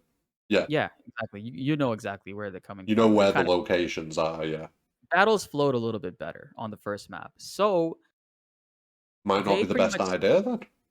and then they tried another map and the same thing happened. So what they did was instead what companies did after that, like Fortnite, Warzone, Blackout, all the other big battle royales, instead of making entirely new maps, they would add towns to the already existing Right, map, add new areas to the already that makes existing map. And sense. there's a lot of space for that in First Soldier. There's a lot of like big gaps and like giant areas where I feel like they can add more towns in different areas Yeah, to that is it. one thing I will say. You do get massive periods sometimes where you just don't see anyone. Yeah. Like there's Yeah. just no one. You're just wandering about, killing hedgehog pies, that sort of thing. Yeah. Yeah, So I think that it'll come to the part of the game, development wise, where instead of creating a whole entire brand new map, which I would love to see, because I yeah, mean I would love to see outside of like Midgar, because like everything in here right now is like Midgar related. So it'd be really cool to see some stuff like outside of Midgar, but I doubt we'll see that because they haven't really showed us that in remake, like yeah. Cosmo Canyon and stuff. Oh, it would be. But it would be cool, and it would make sense with Well, Nomura's no, I'm crazy. glad that you said that though, because like with me not being into battle royales, I don't really know how they go around implementing things like that, like changes to the Yeah. world. So yeah, it is interesting that like PUBG just kind of did it one way and it just kind of went nope. Yeah, everybody realized, okay, this wasn't the way to go because it completely changed the dynamic of the way fights would work. Warzone did come out with a new map, but it had a whole different game mode to it. It's called Rebirth Island, where Right, people would it's like quick fights. It's designed to be small and quick fights and just for people that don't like the like a long, slow skirmish grinding. kind of mode. Yeah, exactly. And a Yeah, lot of a lot of people like that. So I feel like they could do something like that where like Rebirth Island it's like small quick time queues and it's only like a 10-minute match type of thing. that'd be interesting. Yeah, No, it's got a lot of potential. It has got a lot of potential. I will give it that. And yeah, I'm yeah. amazed. I'm amazed at how much fun I'm having with it. But Yeah, and with and speaking, with and with Fortnite, I wanted to oh say one more thing. With what Fortnite did, which was pretty unique with the seasons, was specific seasons they would hype up something is going to happen at the end of it. Like there was a yeah, meteor in the sky, and the meteor came and it destroyed a town that was really popular in Fortnite, and it turned it into another town where like it was like a desolate area almost, and there was a whole segment of like areas to go to because of it. So that would be something pretty cool. Like say like right now with this weird black smoke that we're seeing yeah. in First Soldier, Could maybe this this cause could a change? Yeah, and yeah, like with the nighttime, for example, like in the trailers for First Soldier that came out a few weeks ago, we saw they had yes. nighttime battles, but we don't have that right now. We every time you load in, it says That's it's a good point, 11 a.m. actually. Yeah, it is always daytime. Yeah, so that could Ooh. be a night. Maybe it could be introducing the nighttime cycle. See, this is good insight because, like I say, I know nothing about battle royales and things like that. So, Yeah. like for me, how they were going to implement the story was a big question. Like, how are they going to? Is it going to be Mhm. like at the end of each season? Is it going to be? I don't know. I just don't know. So yeah, it's a good bit of insight. That I like that. Yeah. Happy to help you I out, bruh. like it. I like it. I like it. No, but I mean, it's just kind of wait and see now. See how it goes. I think that's where we're at with it. Just kind of Yeah. fingers crossed. I'll get that kill event. I'll get that win eventually. I believe in you, man. You might even get it tonight when you, hop on. Yes, yes, that's the hope. Sorcerer, that might be the one. Just spamming Yeah, fire at people. bro, it's crazy because it still costs 1 MP. So you're launching 3 Fyras, 3 Firagas, all at just 1 MP, and you can Oh, so it does the you're same with Faragher. Oh, yeah. yeah, and here's the kicker too. Sorcerer has, their R1 ability to the little, arcane on the ground. It refills your MP back rapidly, so you could just keep spamming spells while standing in it. Or if you're in danger, just hide, cast it, stand there for a sec. Oh, yes. Yep. Yeah, I'm gonna have some fun with that later. So, Yeah. this is it, right? These are the fun ones. So, the first one is, what do you hope for from Final Fantasy VII Remake? So, the future of it. Like, what's one thing that you need from Remake? The only thing that comes to mind are zones. Like, I would really be disappointed if we couldn't walk from, say, Calm to the Chocobo farm, In one or like, continuous zone. Yeah. yeah, yeah. Like I kind of, and I know it's like it's weird to say because there's a lot of people that feel indifferent about it. A lot of people say like, well, technically FF7 wasn't open world; it was just one big zone to keep you Uh, going. And I'm like, I get that, I get that, but it's the fact that I'm able to take that journey myself and get into random battles in the open field. I think Dragon Quest 11 does it very well. yeah, yeah, I'll give you Yeah, that. Yeah, it's not my yeah, favorite game. It's all right. It's all right, but it does that really yeah, well. It does that yeah, so well. yeah. And I'm like, at the very minimum, right?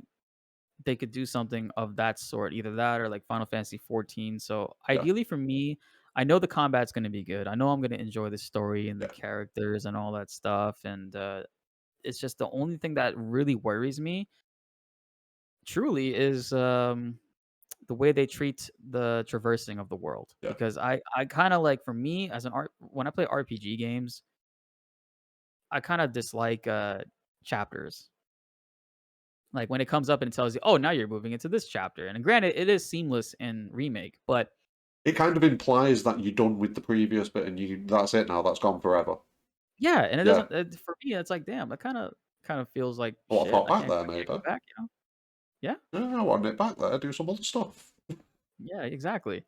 So I'm hoping that either they get rid of the chapter implementation, or I don't know. Yeah, because That's this is just the that's worry, so isn't it? tough. Like, is it going to end up being a case of chapter one, calm, chapter Yeah, two, the Chocobo Ranch, and that's it? You can't go back to calm now. Is that going to be how they do it? That exactly. worries me. Yeah, yeah, That is what I worry about myself. yeah. Like that's my biggest concern. And now, is it going to break the game for me? No, not at all. I'm No. still going to play it. I'm still Oh, going to enjoy 100%. it. But It's seven. We're in. Do you know what I yeah, mean? We're yeah. in. I love these characters no matter what they do. They can make a friggin' we Final played Fantasy 7 game where it's just, we played I Dirge don't for know. Christ's sake. We're going to be fine. Yeah. We got Yeah, through for sure. Dirge. We'll be fine. And it's just like, cause like it's weird too because they apparently there was a poll, or not a poll, but they basically took input from the Japanese fan base, and they seem to favor more of the closed off segments areas, kind of like what remake was originally with chapters and moving Yeah. on. They don't really like world traversing like that. They wanted to focus more on story and stuff, which I understand. I Yeah. fully understand. But there is a way for them to still do world traversing while Yeah. focusing on the story. You There's can totally. yeah, they're not mutually exclusive. You can do both. Like, these friggin' people went out of their way to give every single NPC character voice and dialogue. Why would they not go out of their way to make it so that we can actually experience things in the world of Final Fantasy VII? As they keep saying, every time you hear Toriyama or Hamaguchi talk, they always say, "I can't wait for you guys to experience The the world of world. Final Fantasy VII, the And it's new not world of just Final." that either. It's this they're saying that they want to remain as faithful as possible to the original game, and the mechanics and the way the world works are a big part of remaining faithful to the original game in a lot of ways. So yeah, Yeah, it'd be very weird. Yeah, it would be that would be a problem for me. That yeah, it wouldn't stop me playing, but it'd definitely be a negative if it became like 10 to a yeah. Ten certain was like degree. 10 was closed off until. Was there ever an Calmlands. overworld? Was there ever an No, no. overworld? The only option that you have in Final Fantasy X or traveling about is when you get the airship. You kind of get a Mhm. top-down view of the map, and you can select locations from a list, and you can input coordinates for hidden locations. That's it. Yeah. The I PS2 genuinely hallway. feel the airship is going to be that in 7. Oh, I've just got a horrible yeah. feeling that it's going to be that. Especially There's a if it does end up with everywhere being a zone.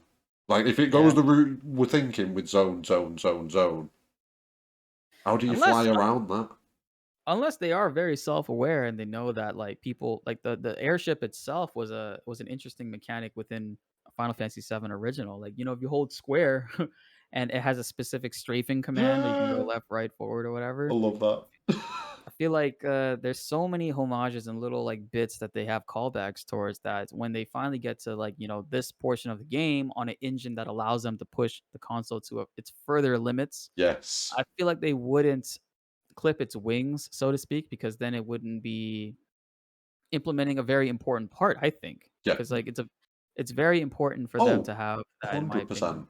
I Yeah, mean, look, they put 2 fucking bike mini games in Remake, and there was only 1, yeah, right, yeah. in the original game. So I feel like if they're gonna put 2 bike mini games in there when it comes down to the airship, which They is can give us a technically a world map. little.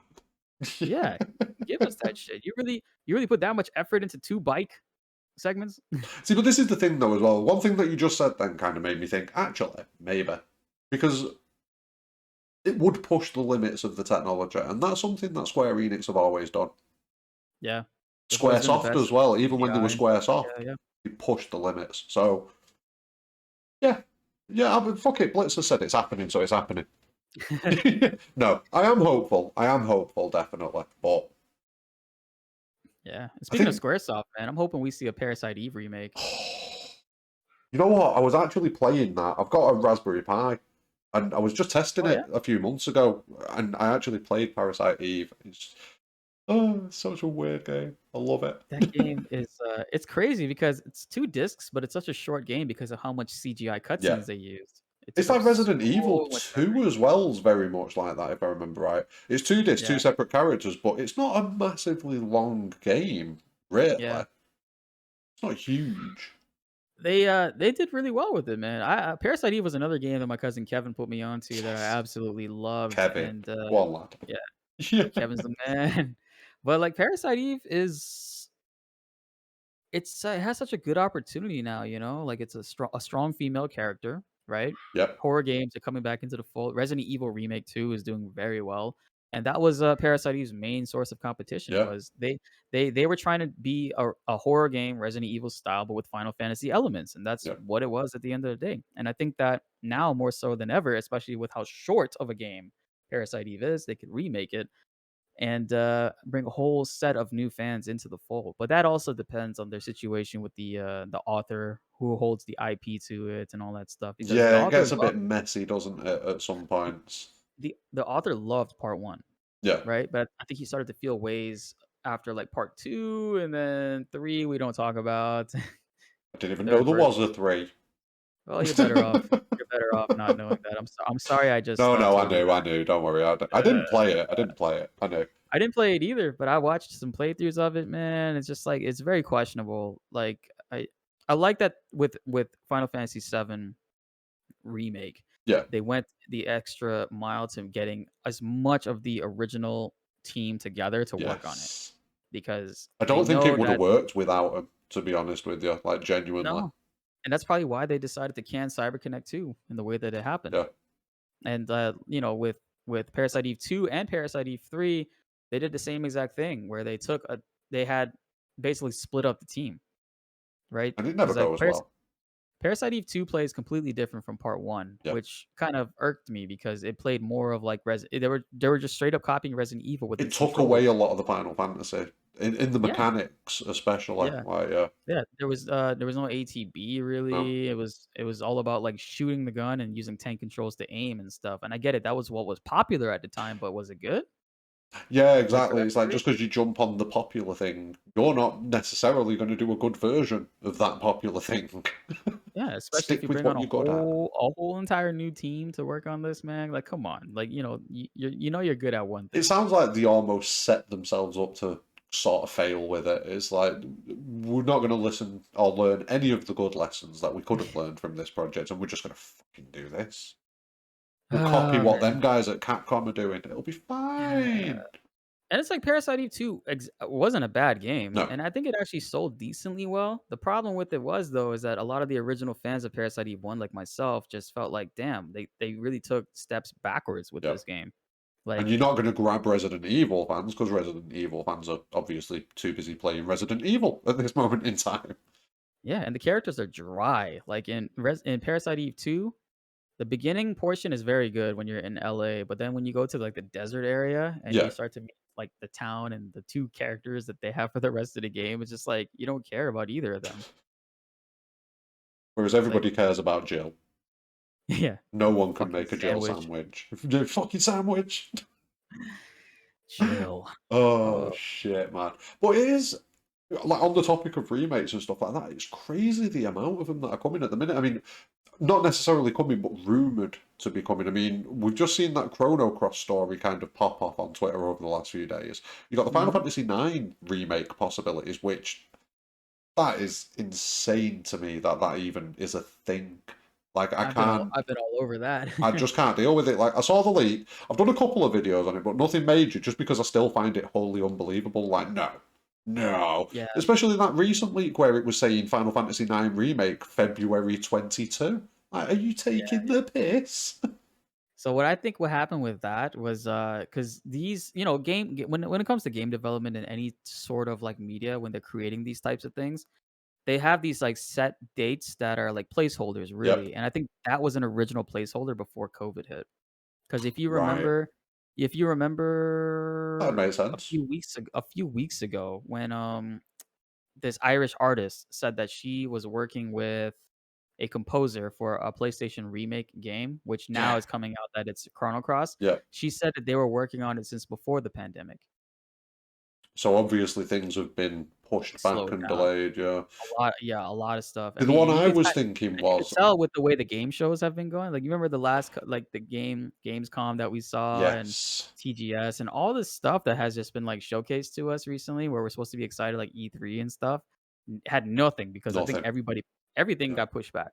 Not just Square Enix, It's but been a everything. rough. It has been a rough couple of years for him. Like I was amazed Remake didn't get any kind of major delay to it or anything like that because Yeah, that was. just 1 month, right? I think it was just a little. I think it was just early enough to avoid the bulk of it, which is Yeah. nice.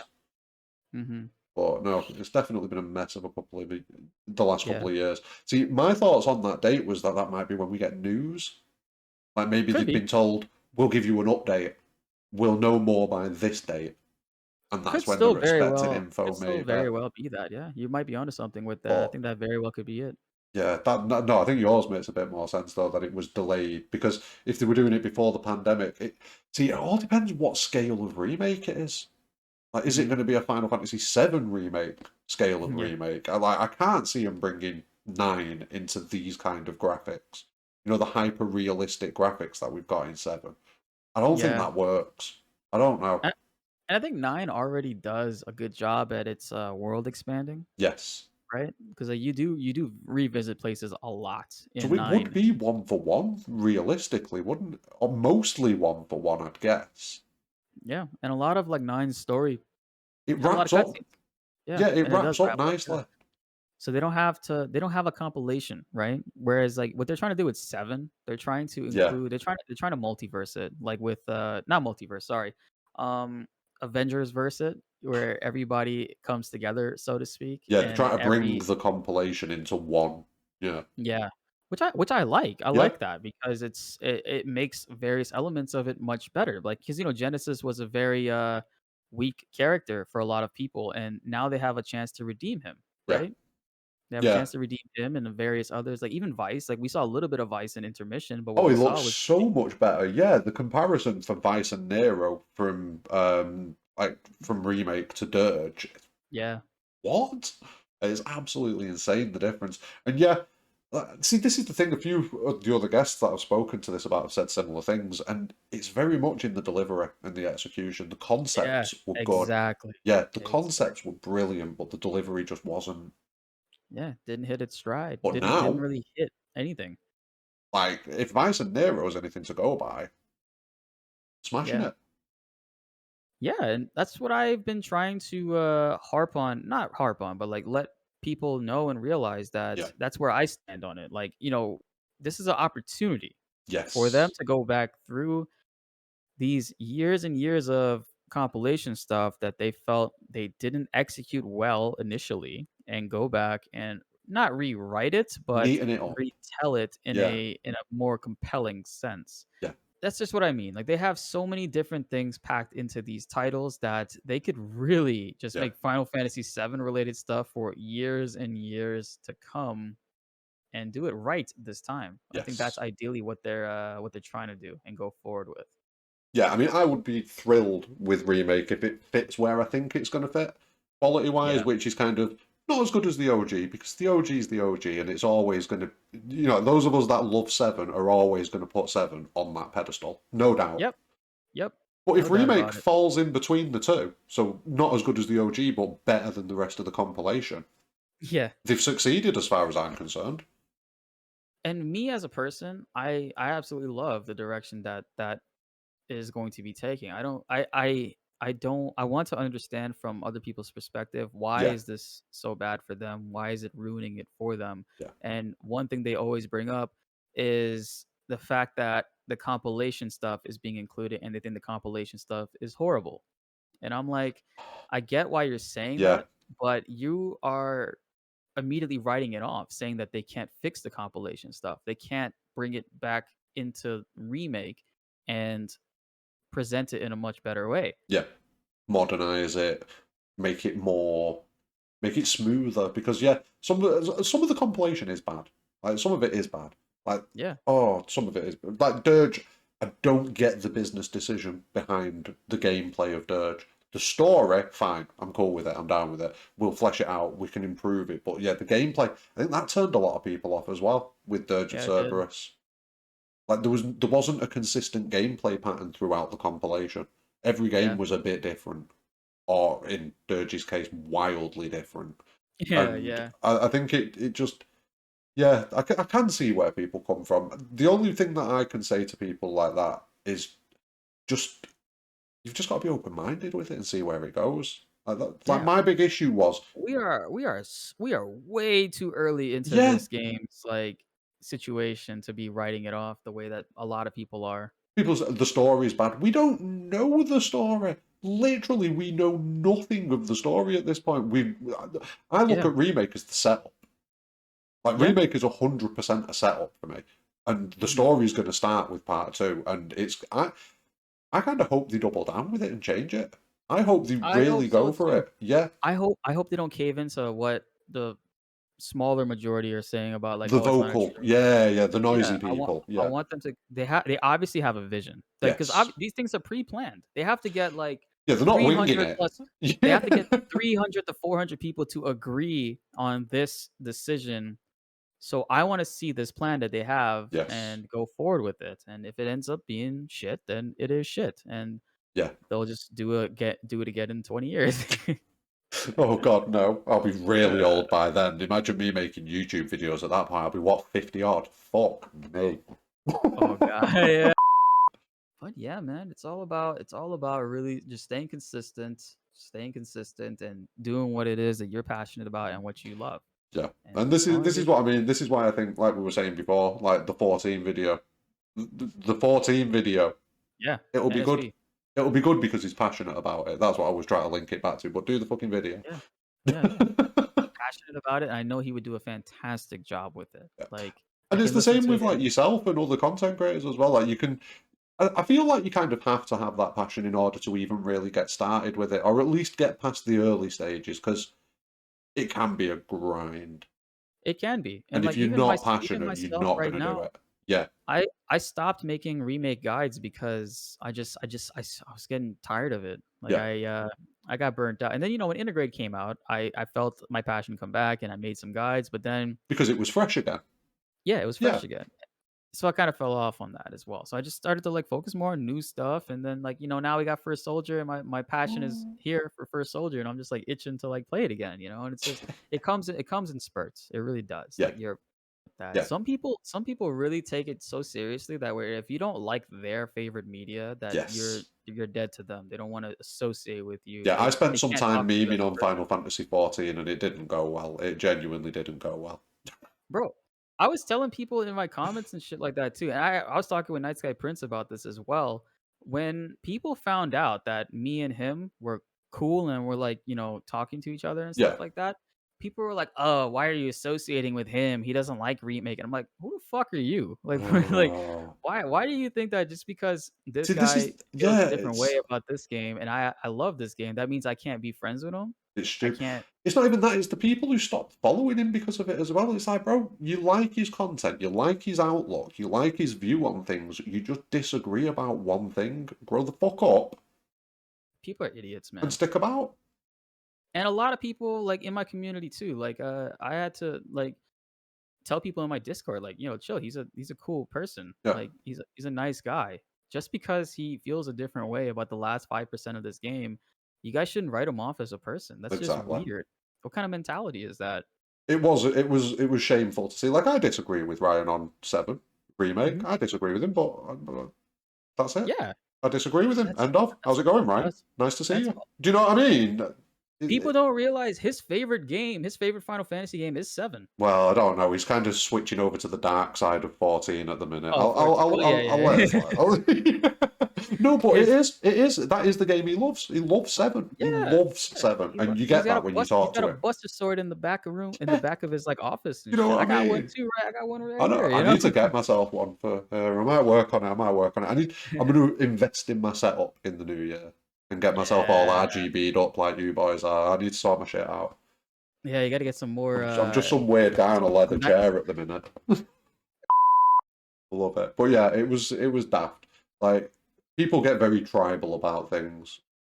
very. I've noticed that people get very tribal, and like, that's fine. Be tribal about things. Just understand that there are alternative perspectives, and just because a person holds an alternative perspective doesn't mean that they're a bad person or you have to hate Mhm. them or anything. Yeah. It just baffles me. It just baffles And me. he hasn't written it off either. He's No, said multiple times he's gonna be playing Remake Part 2. yeah. He's going to be playing it I think and he's just hoping kind of stepped back from the content side of it purely based on the reactions, hasn't he? it has been that. I mean, Yeah, we've talked about it on a few occasions, and for mental health purposes, yeah. it's a great decision he made, but I've been telling him, and I've been trying to tell him to come back to making content for Final He Fantasy will. 7 because I love him as a creator. I love him as a person, and I Yeah, think that he is somebody that I look up to when it comes to like content creation, and yeah. I feel like the community really he really shouldn't disappear from the community because of a small minority, Yes. whereas there's a huge majority that love him. Yeah. 100%. 100%. Like, And you ever this is had the that thing, feeling, though. like, I you could read think. Go on. 100 comments, 100 positive comments about you, but then you have one shitty comment, and that'll ruin your day? Yeah. 100%. It's like, I 100%. and it's mentally, it's hard for us to get over that because it's like, as people, some people, myself included, I feel like I want to know if you don't like me. I want to know what is it that I done. What is it that I Is can it do to amendable? Can I fix it? Yeah, yeah. yeah.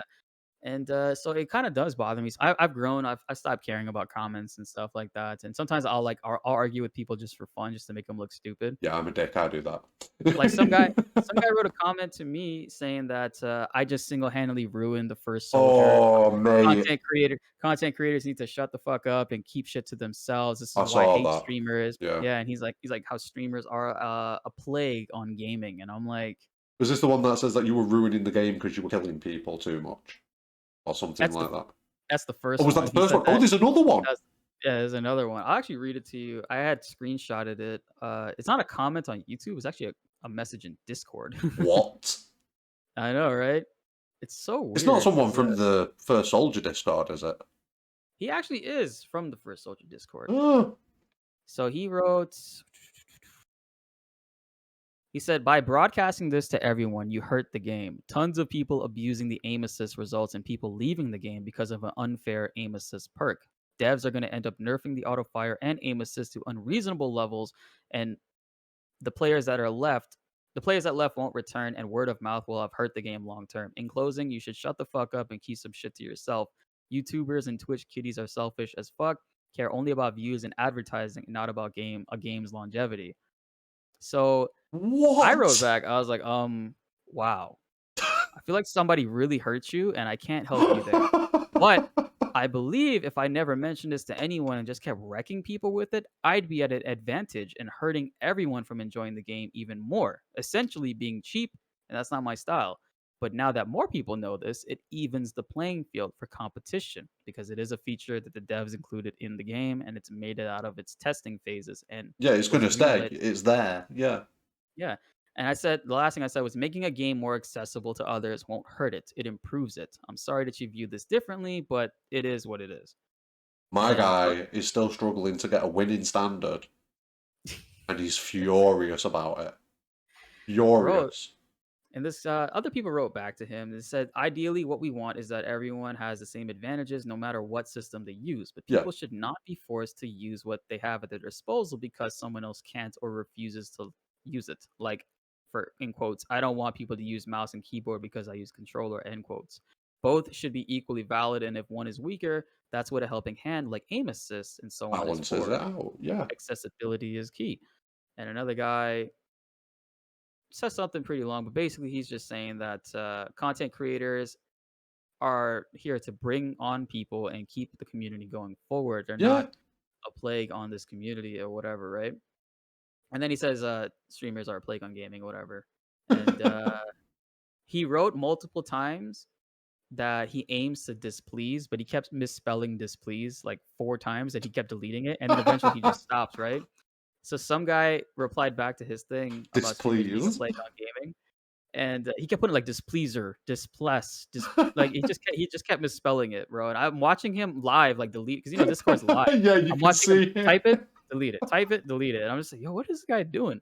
So I didn't say anything, but some guy Oh. wrote back to him about the streamers are a plague on gaming, and he says, "Laugh my ass off, thanks.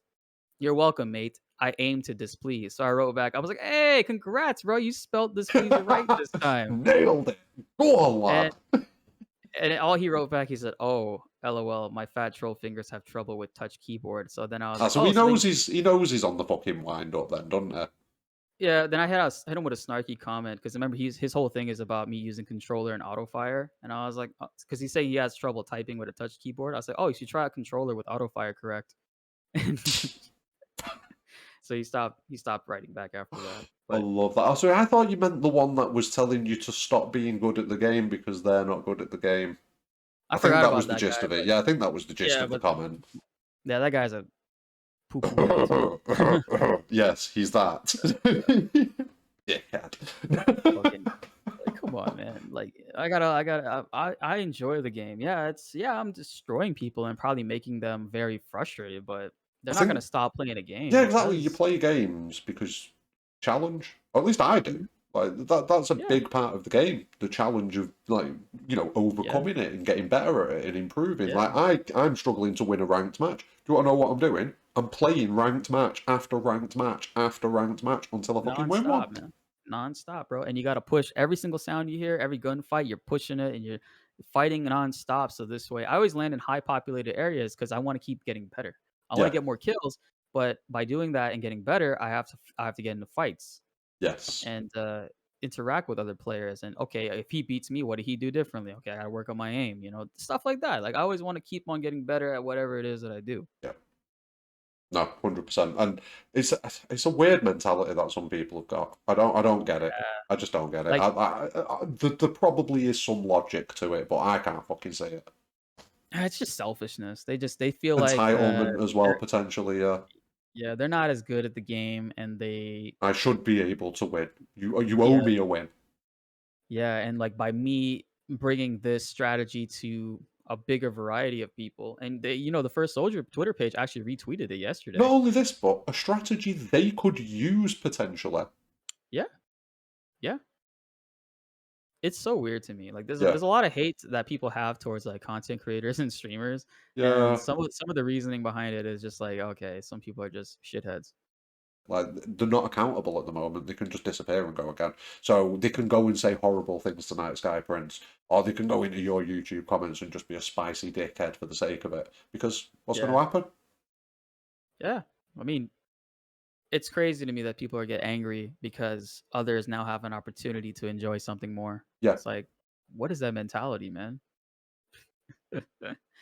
I think some Shit. people are just dicks, aren't they? Anyway, Yeah, I they think that's are. what we're coming down to. People are just horrible. All of you. Oh, no, not Yeah. all of you. No People home watching. training. People watching this video. You're the good people. Yeah, Remember that. yeah. And if you So make sure subscribe, you so make sure you to like it and hit Blitz, that subscribe button. I was just about to say, if you subscribe to Blitz as well, you're also good people. So there we go. Because only 20% of people that are watching this Shit, man. video are currently subscribed. Guys, hit that subscribe button. It's Oh totally my god, he free did the for not thing. just me, but also Sector 6 Gaming. Come on.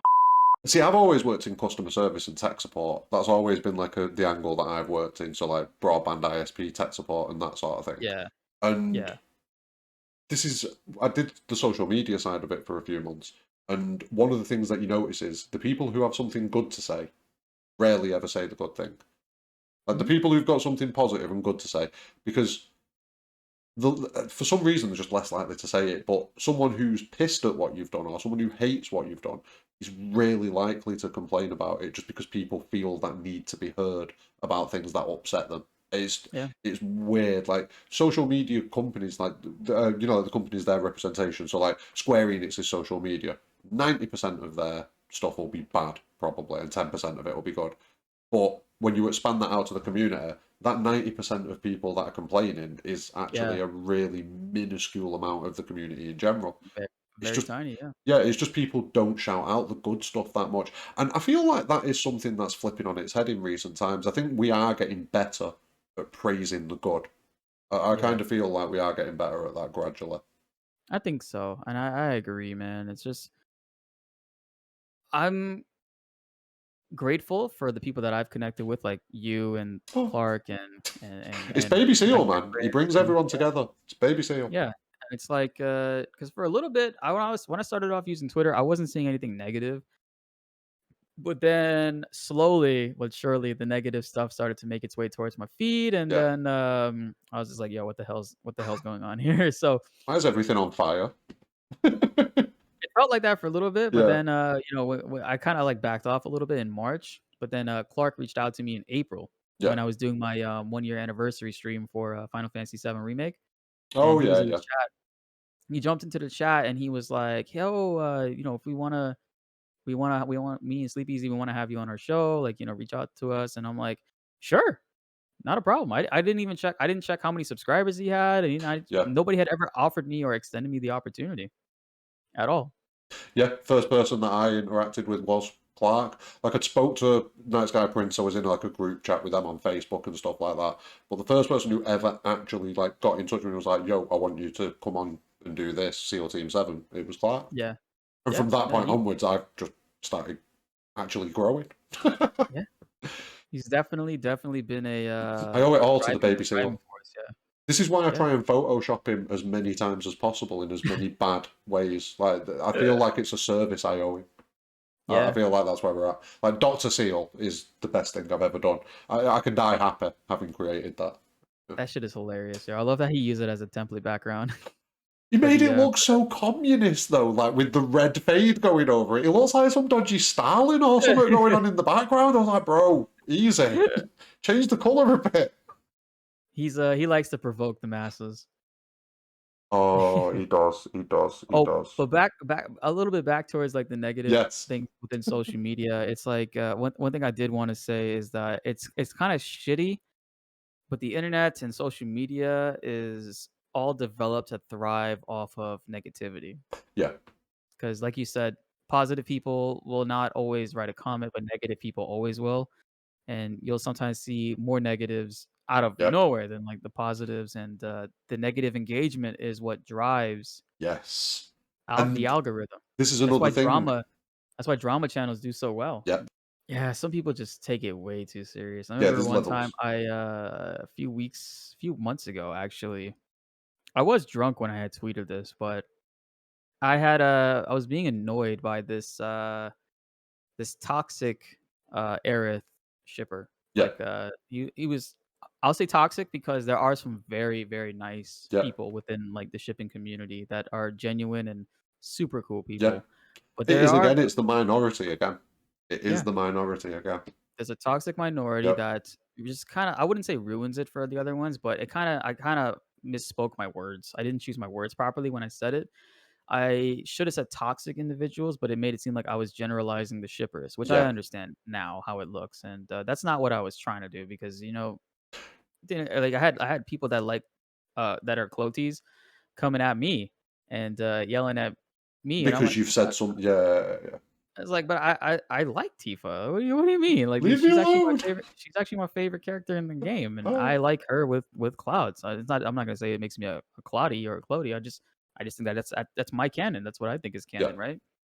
But a lot of them came at me and they were saying because I had wrote, the shipping community better like they don't know that I'm from the FGC. I give 0 fucks about whatever it is that you care about or want. They can say whatever you want to a wall, and I just it won't bother me. Imma keep Yes. doing what I'm doing, right? Because somebody had I was doing the top secrets fight on Intergrade, All right. and, I was going on a really good time. I was going for, like, my personal, like, best time that, was going for, and I was on the final fight against the Pride and Joy, and, freaking Aerith got hit by the lasers that puts you to sleep. Yeah. Oh, what did you say? So I said, "Aerith, wake up, you fucking bitch." Oh, So, well, that's it. yo, I was like, "Stop sleeping on the job, get up." Like, cause like, she had her lightning was stronger than Cloud, so she was gonna, like, Yeah. one-shot it if she hit it. So I had to lose, like, 3 with Cloud in order to win. But, somebody I didn't even notice until, like, a minute after, somebody in the comments was in the live chat was wild, and it was like, "Blitz, take that back. Aerith is not a bitch. Tifa's a bitch. She's a bitch. Tifa's a bitch." I'm like and he kept saying it over and over Oh, again. I'm like, "Dudes," yeah, I was like, "Yo, these are your banned. friends? These are your these characters in this game are your friends? Did I offend you or some shit, bro?"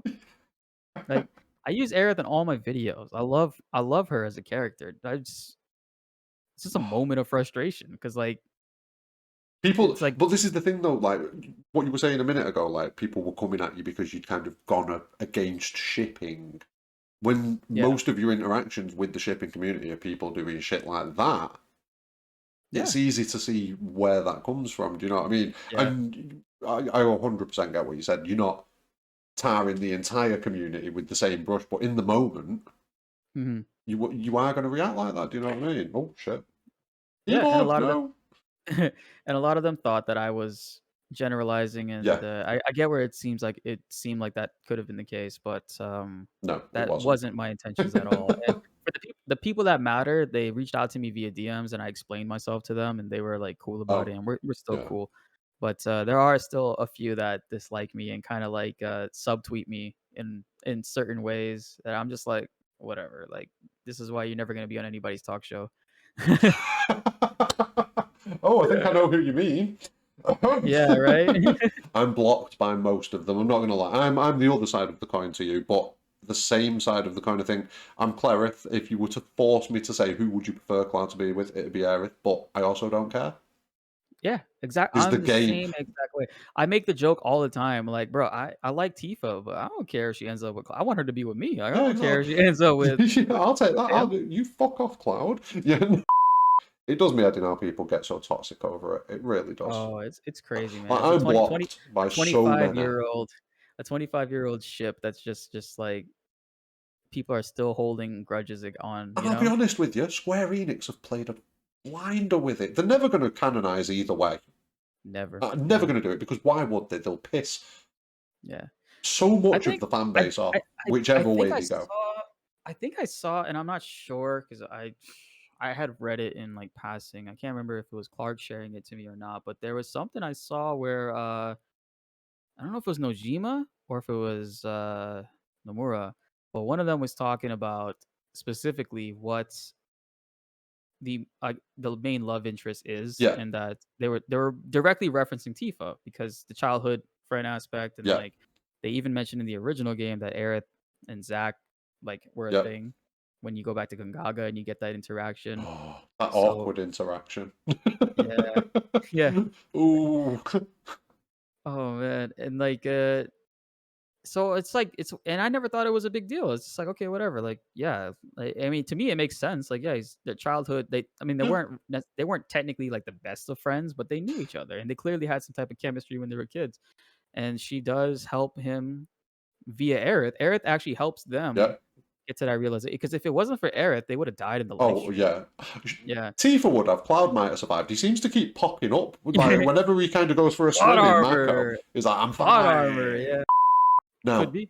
well, seeing as we're doing weird little things like this, I am going to ask you the final question, which is I want you to make one prediction about Final Fantasy VII Remake going forwards. It can be anything you want, either story or mechanics or whatever you fancy, but something you are reasonably confident is going to happen in Remake. And we'll be coming back for you, obviously, when Part 2 and Part Yeah. 3 drops. To be like, no, I you were think wrong. I think Cloud might die. Oh, whoa. And I have a So, logical explanation for it. right, so no one's gone this deep yet. I think the closest we came to this was Zack being Cloud's dad by some kind of timeline shenanigans. But I think he was Uh, joking. I hope he that's a was funny one. joking. Right, I need to hear this. Let's go. Sephiroth always comes back because of the Genova cells and the Sephiroth cells that were injected and existing within Cloud. Some way, in some shape or form, there's always him coming back because there's something about Cloud that we don't know. That I don't know if it's the plot armor that Sephiroth can see. He wants his body. He wants He to wants to. be. He's like a Orochimaru, just kind of lurking for Sasuke, isn't he? Yeah, yeah. Yeah, he's just lurking, like giving him eyes. He he wants that body, bro. Like it's just something like I mean, he's followed him all the way to fucking Smash. Like can't get away from this guy. Was he in Sephiroth Air always Guys as well? Remember Air Guys, the weird beat 'em up that Cloud was I in? think Was Sephiroth in that? I know yeah, Cloud was in it. he was shirtless, Sephiroth. But it was. That's why I can Yeah. remember it so well. Yeah. It was the very last peak of Sephiroth. So yeah, he followed him in there too. He's just He's lurking around after him, isn't he? But yep, no, I mean, he's an air guys. Well actually he has the shirtless outfit and he has oh, the regular soldier outfit. so we've kind of got the stages. Yep. Right, I need to hear this then. Right, so Cloud. Yeah, every time Cloud, any time that Sephiroth comes back around or comes back into the fold of the story, it's always because of Cloud. Yeah, Like he's always coming for him. He's always going to exist. We've seen that even like 2 years after the fact with Advent Children, he's come back in some way, shape, or form, yeah, and is harassing Cloud, and like he wants to eventually be a part of him. yeah. And I We've got the think things that in On the Way to a Smile as well. Oh well, not on the way. Well, yeah, it was in live stream Black, I think it was, where he's talking about making Cloud his core. Like he wants to make Cloud the core of his existence, basically. So yeah, there's definitely yeah. something. And he's obsessed with them to the Yeah, point where it's just like it's borderline crazy. Like, well, I mean, Sephiroth is crazy, but it's just it is what it is. Like it's crazy on top of crazy. yeah, and I think that no matter what sense you look at it, every single time Sephiroth comes back, it's because it involves Cloud, Yeah, and the reason why he comes back is because of the fact that Genova cells and SS cells in general exist, and they're in Cloud, and they make him for some reason, even before he was injected with any of those cells, have the upper advantage or upper hand on Sephiroth. And for some reason, Sephiroth can't come to grips with that. He can't stand the fact that a regular person like Cloud took Bettered him him, out yeah. Yeah. in Nibelheim, and He needs to know why. he needs to know why. He Yeah. wants the body, and he just always keeps on coming back. And I think at the end of it, the very very I don't know how long it's gonna be, how long it's gonna take, but I think Cloud will eventually realize that if he ever finds out that another alternate universe existed with the original Final Fantasy VII that Aerith and this one came from, or her Yeah. subconscious came from, he'll probably put two and two together and see that the one thing that keeps on He's the remaining common, is yeah. that he's the common denominator. He's always there, and like without him, I think the world might technically be a better place because then Sephiroth won't be harming people or coming back for it. No, I like it. It's That's possible. just what I, that's No, just no, what I I like it. I like it because, I mean, recently I did a video which is kind of looking at. It looks at the Cetra of what kind of legacy they might have left behind, and it kind of looks at things in the real world. So, like, there's this weird stat in the real world that's something like 1 in 12 men I'm not sure if it's the world or if it's Europe, but it's one of the two. 1 in 12 men have got a direct lineage to Genghis Khan because of the Mongol invasions and how far spread they were. And that I've heard genetic, about that. yeah, that genetic legacy has just kind of propagated throughout society to the point where so many people have got that link. And what Yeah, if the same thing happened with the Cetra?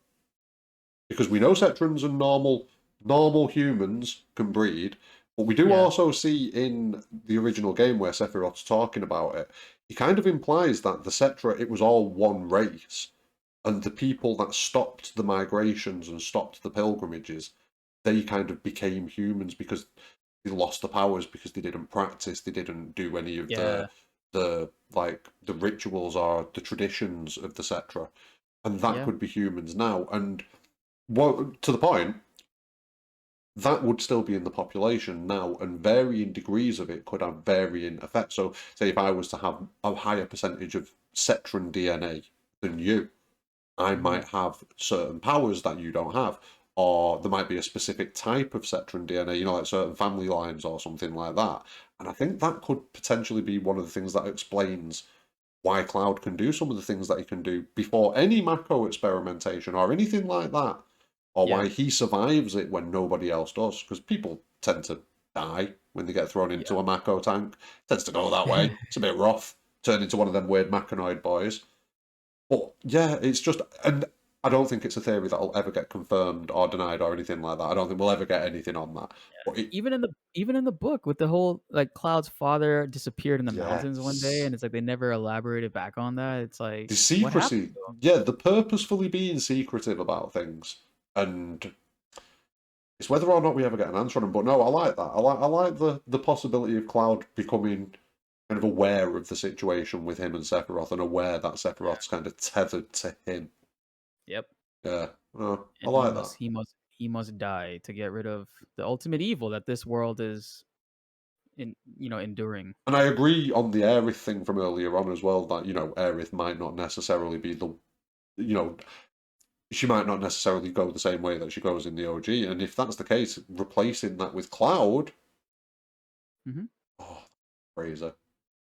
It's So crazy. many. There's so many If, different angles. I yeah, mean, they could do it the whole route with Tifa dying, but it would have to be specifically Tifa would have to die after the Medill situation, because then the Medill situation won't impact as hard as it is, yeah. because the whole driving force behind it is because she's grown up with Cloud, she's lived with him. Yeah, she can prove that he exists. She's his connection to that real life that he's Yeah, doubting at that point because of yeah, and Sephiroth.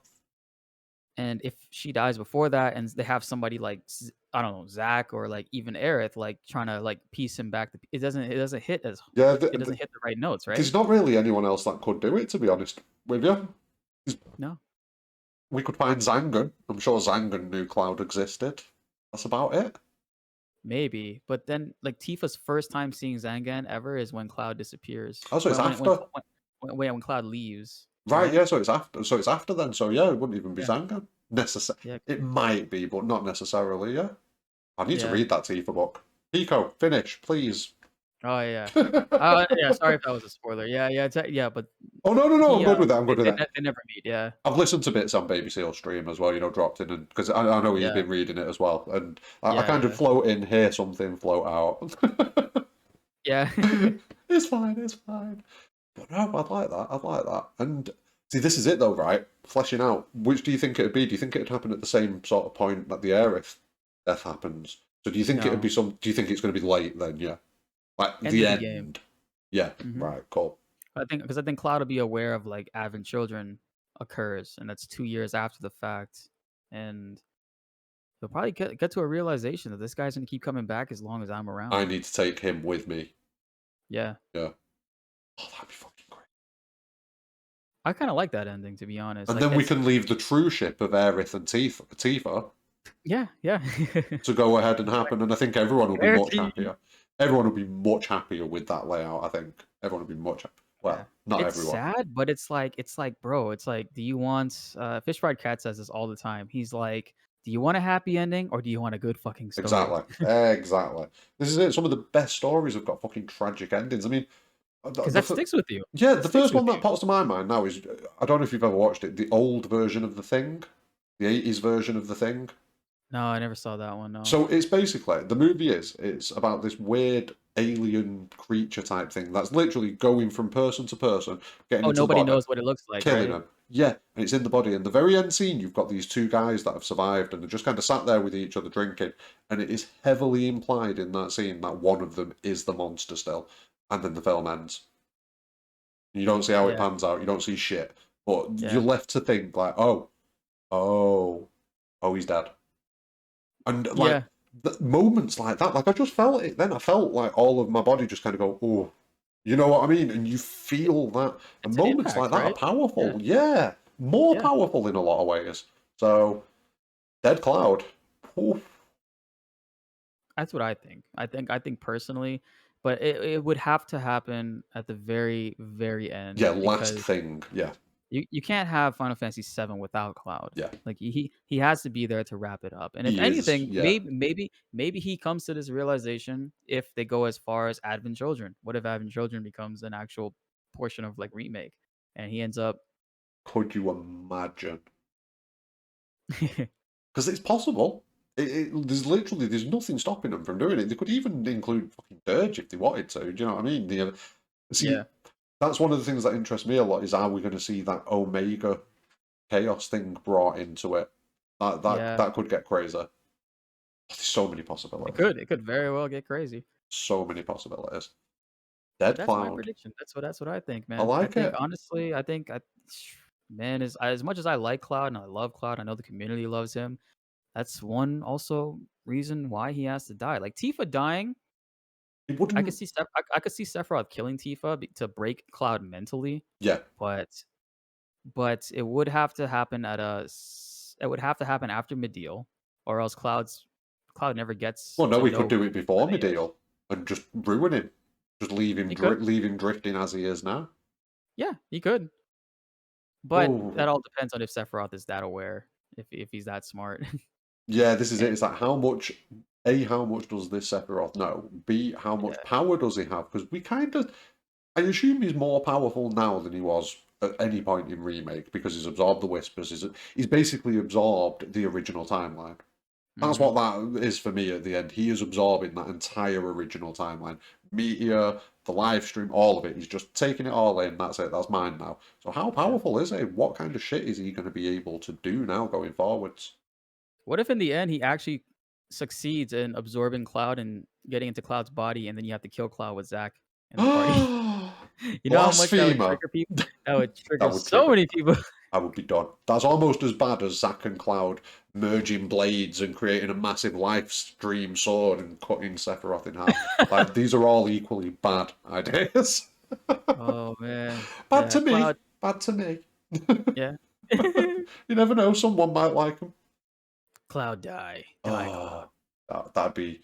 And to be fair, that is it's probably the spiciest prediction we've had, but it's also it's not unlikely because you know Sephiroth has made Cloud that core of himself, and it may be a simple fact that in order to get rid of Sephiroth now, we have to get rid of Cloud. Yeah. Because as long as Cloud still exists, Sephiroth's going to keep on popping back up. Yeah, no matter what. I mean, well, Kadaj and them had S cells and stuff inside of them too. Yep.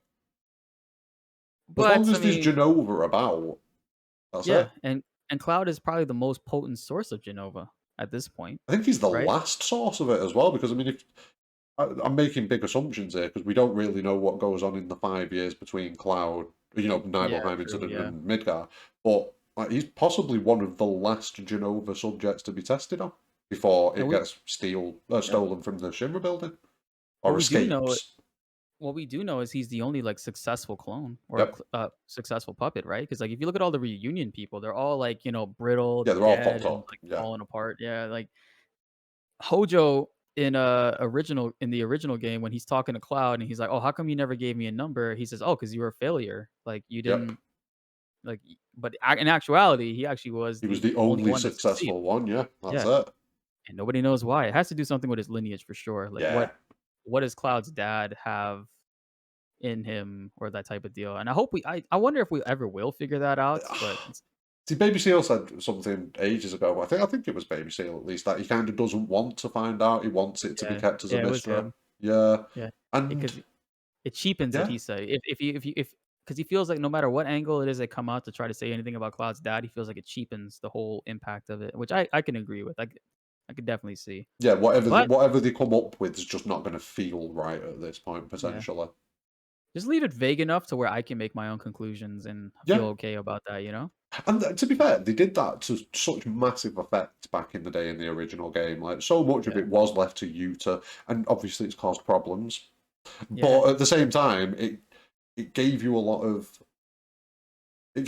scope to work with, when you were kind of figuring out certain scenes in the game and kind of it let you like Final Fantasy VII. It means a lot of different things to a lot of different people, and the fact that it had these negative areas where you could just kind of fill the gaps in yourself, it kind of let you become more connected to the story in a lot of ways, and it has Yeah. kind of been lost in gaming recently.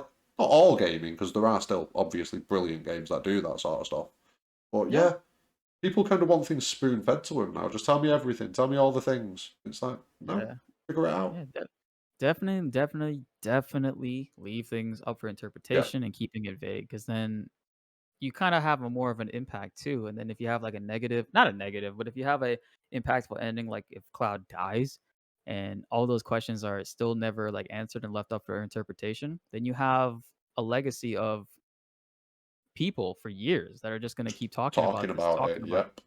yeah, because like the what you talked about with the thing, I know about that. I never seen it myself, but I've heard about it a lot in media because it's a very impactful moment for a lot of Yeah. people.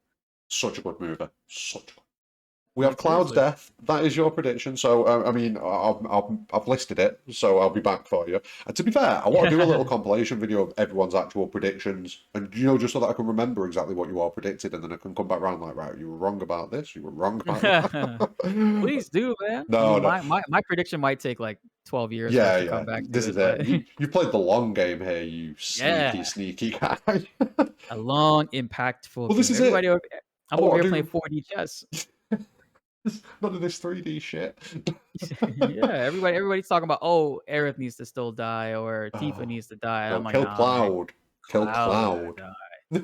Cloud's Oh, gotta you'd piss die." off both of the shipping communities then. Yeah, because who they're gonna end up with? They gonna end up with themselves, that's fine. Yeah, it'll be fine. Air Yeah, will if literally if take you over love the if internet you at love that point. yourself, then you're living a good life. Oh, I love it.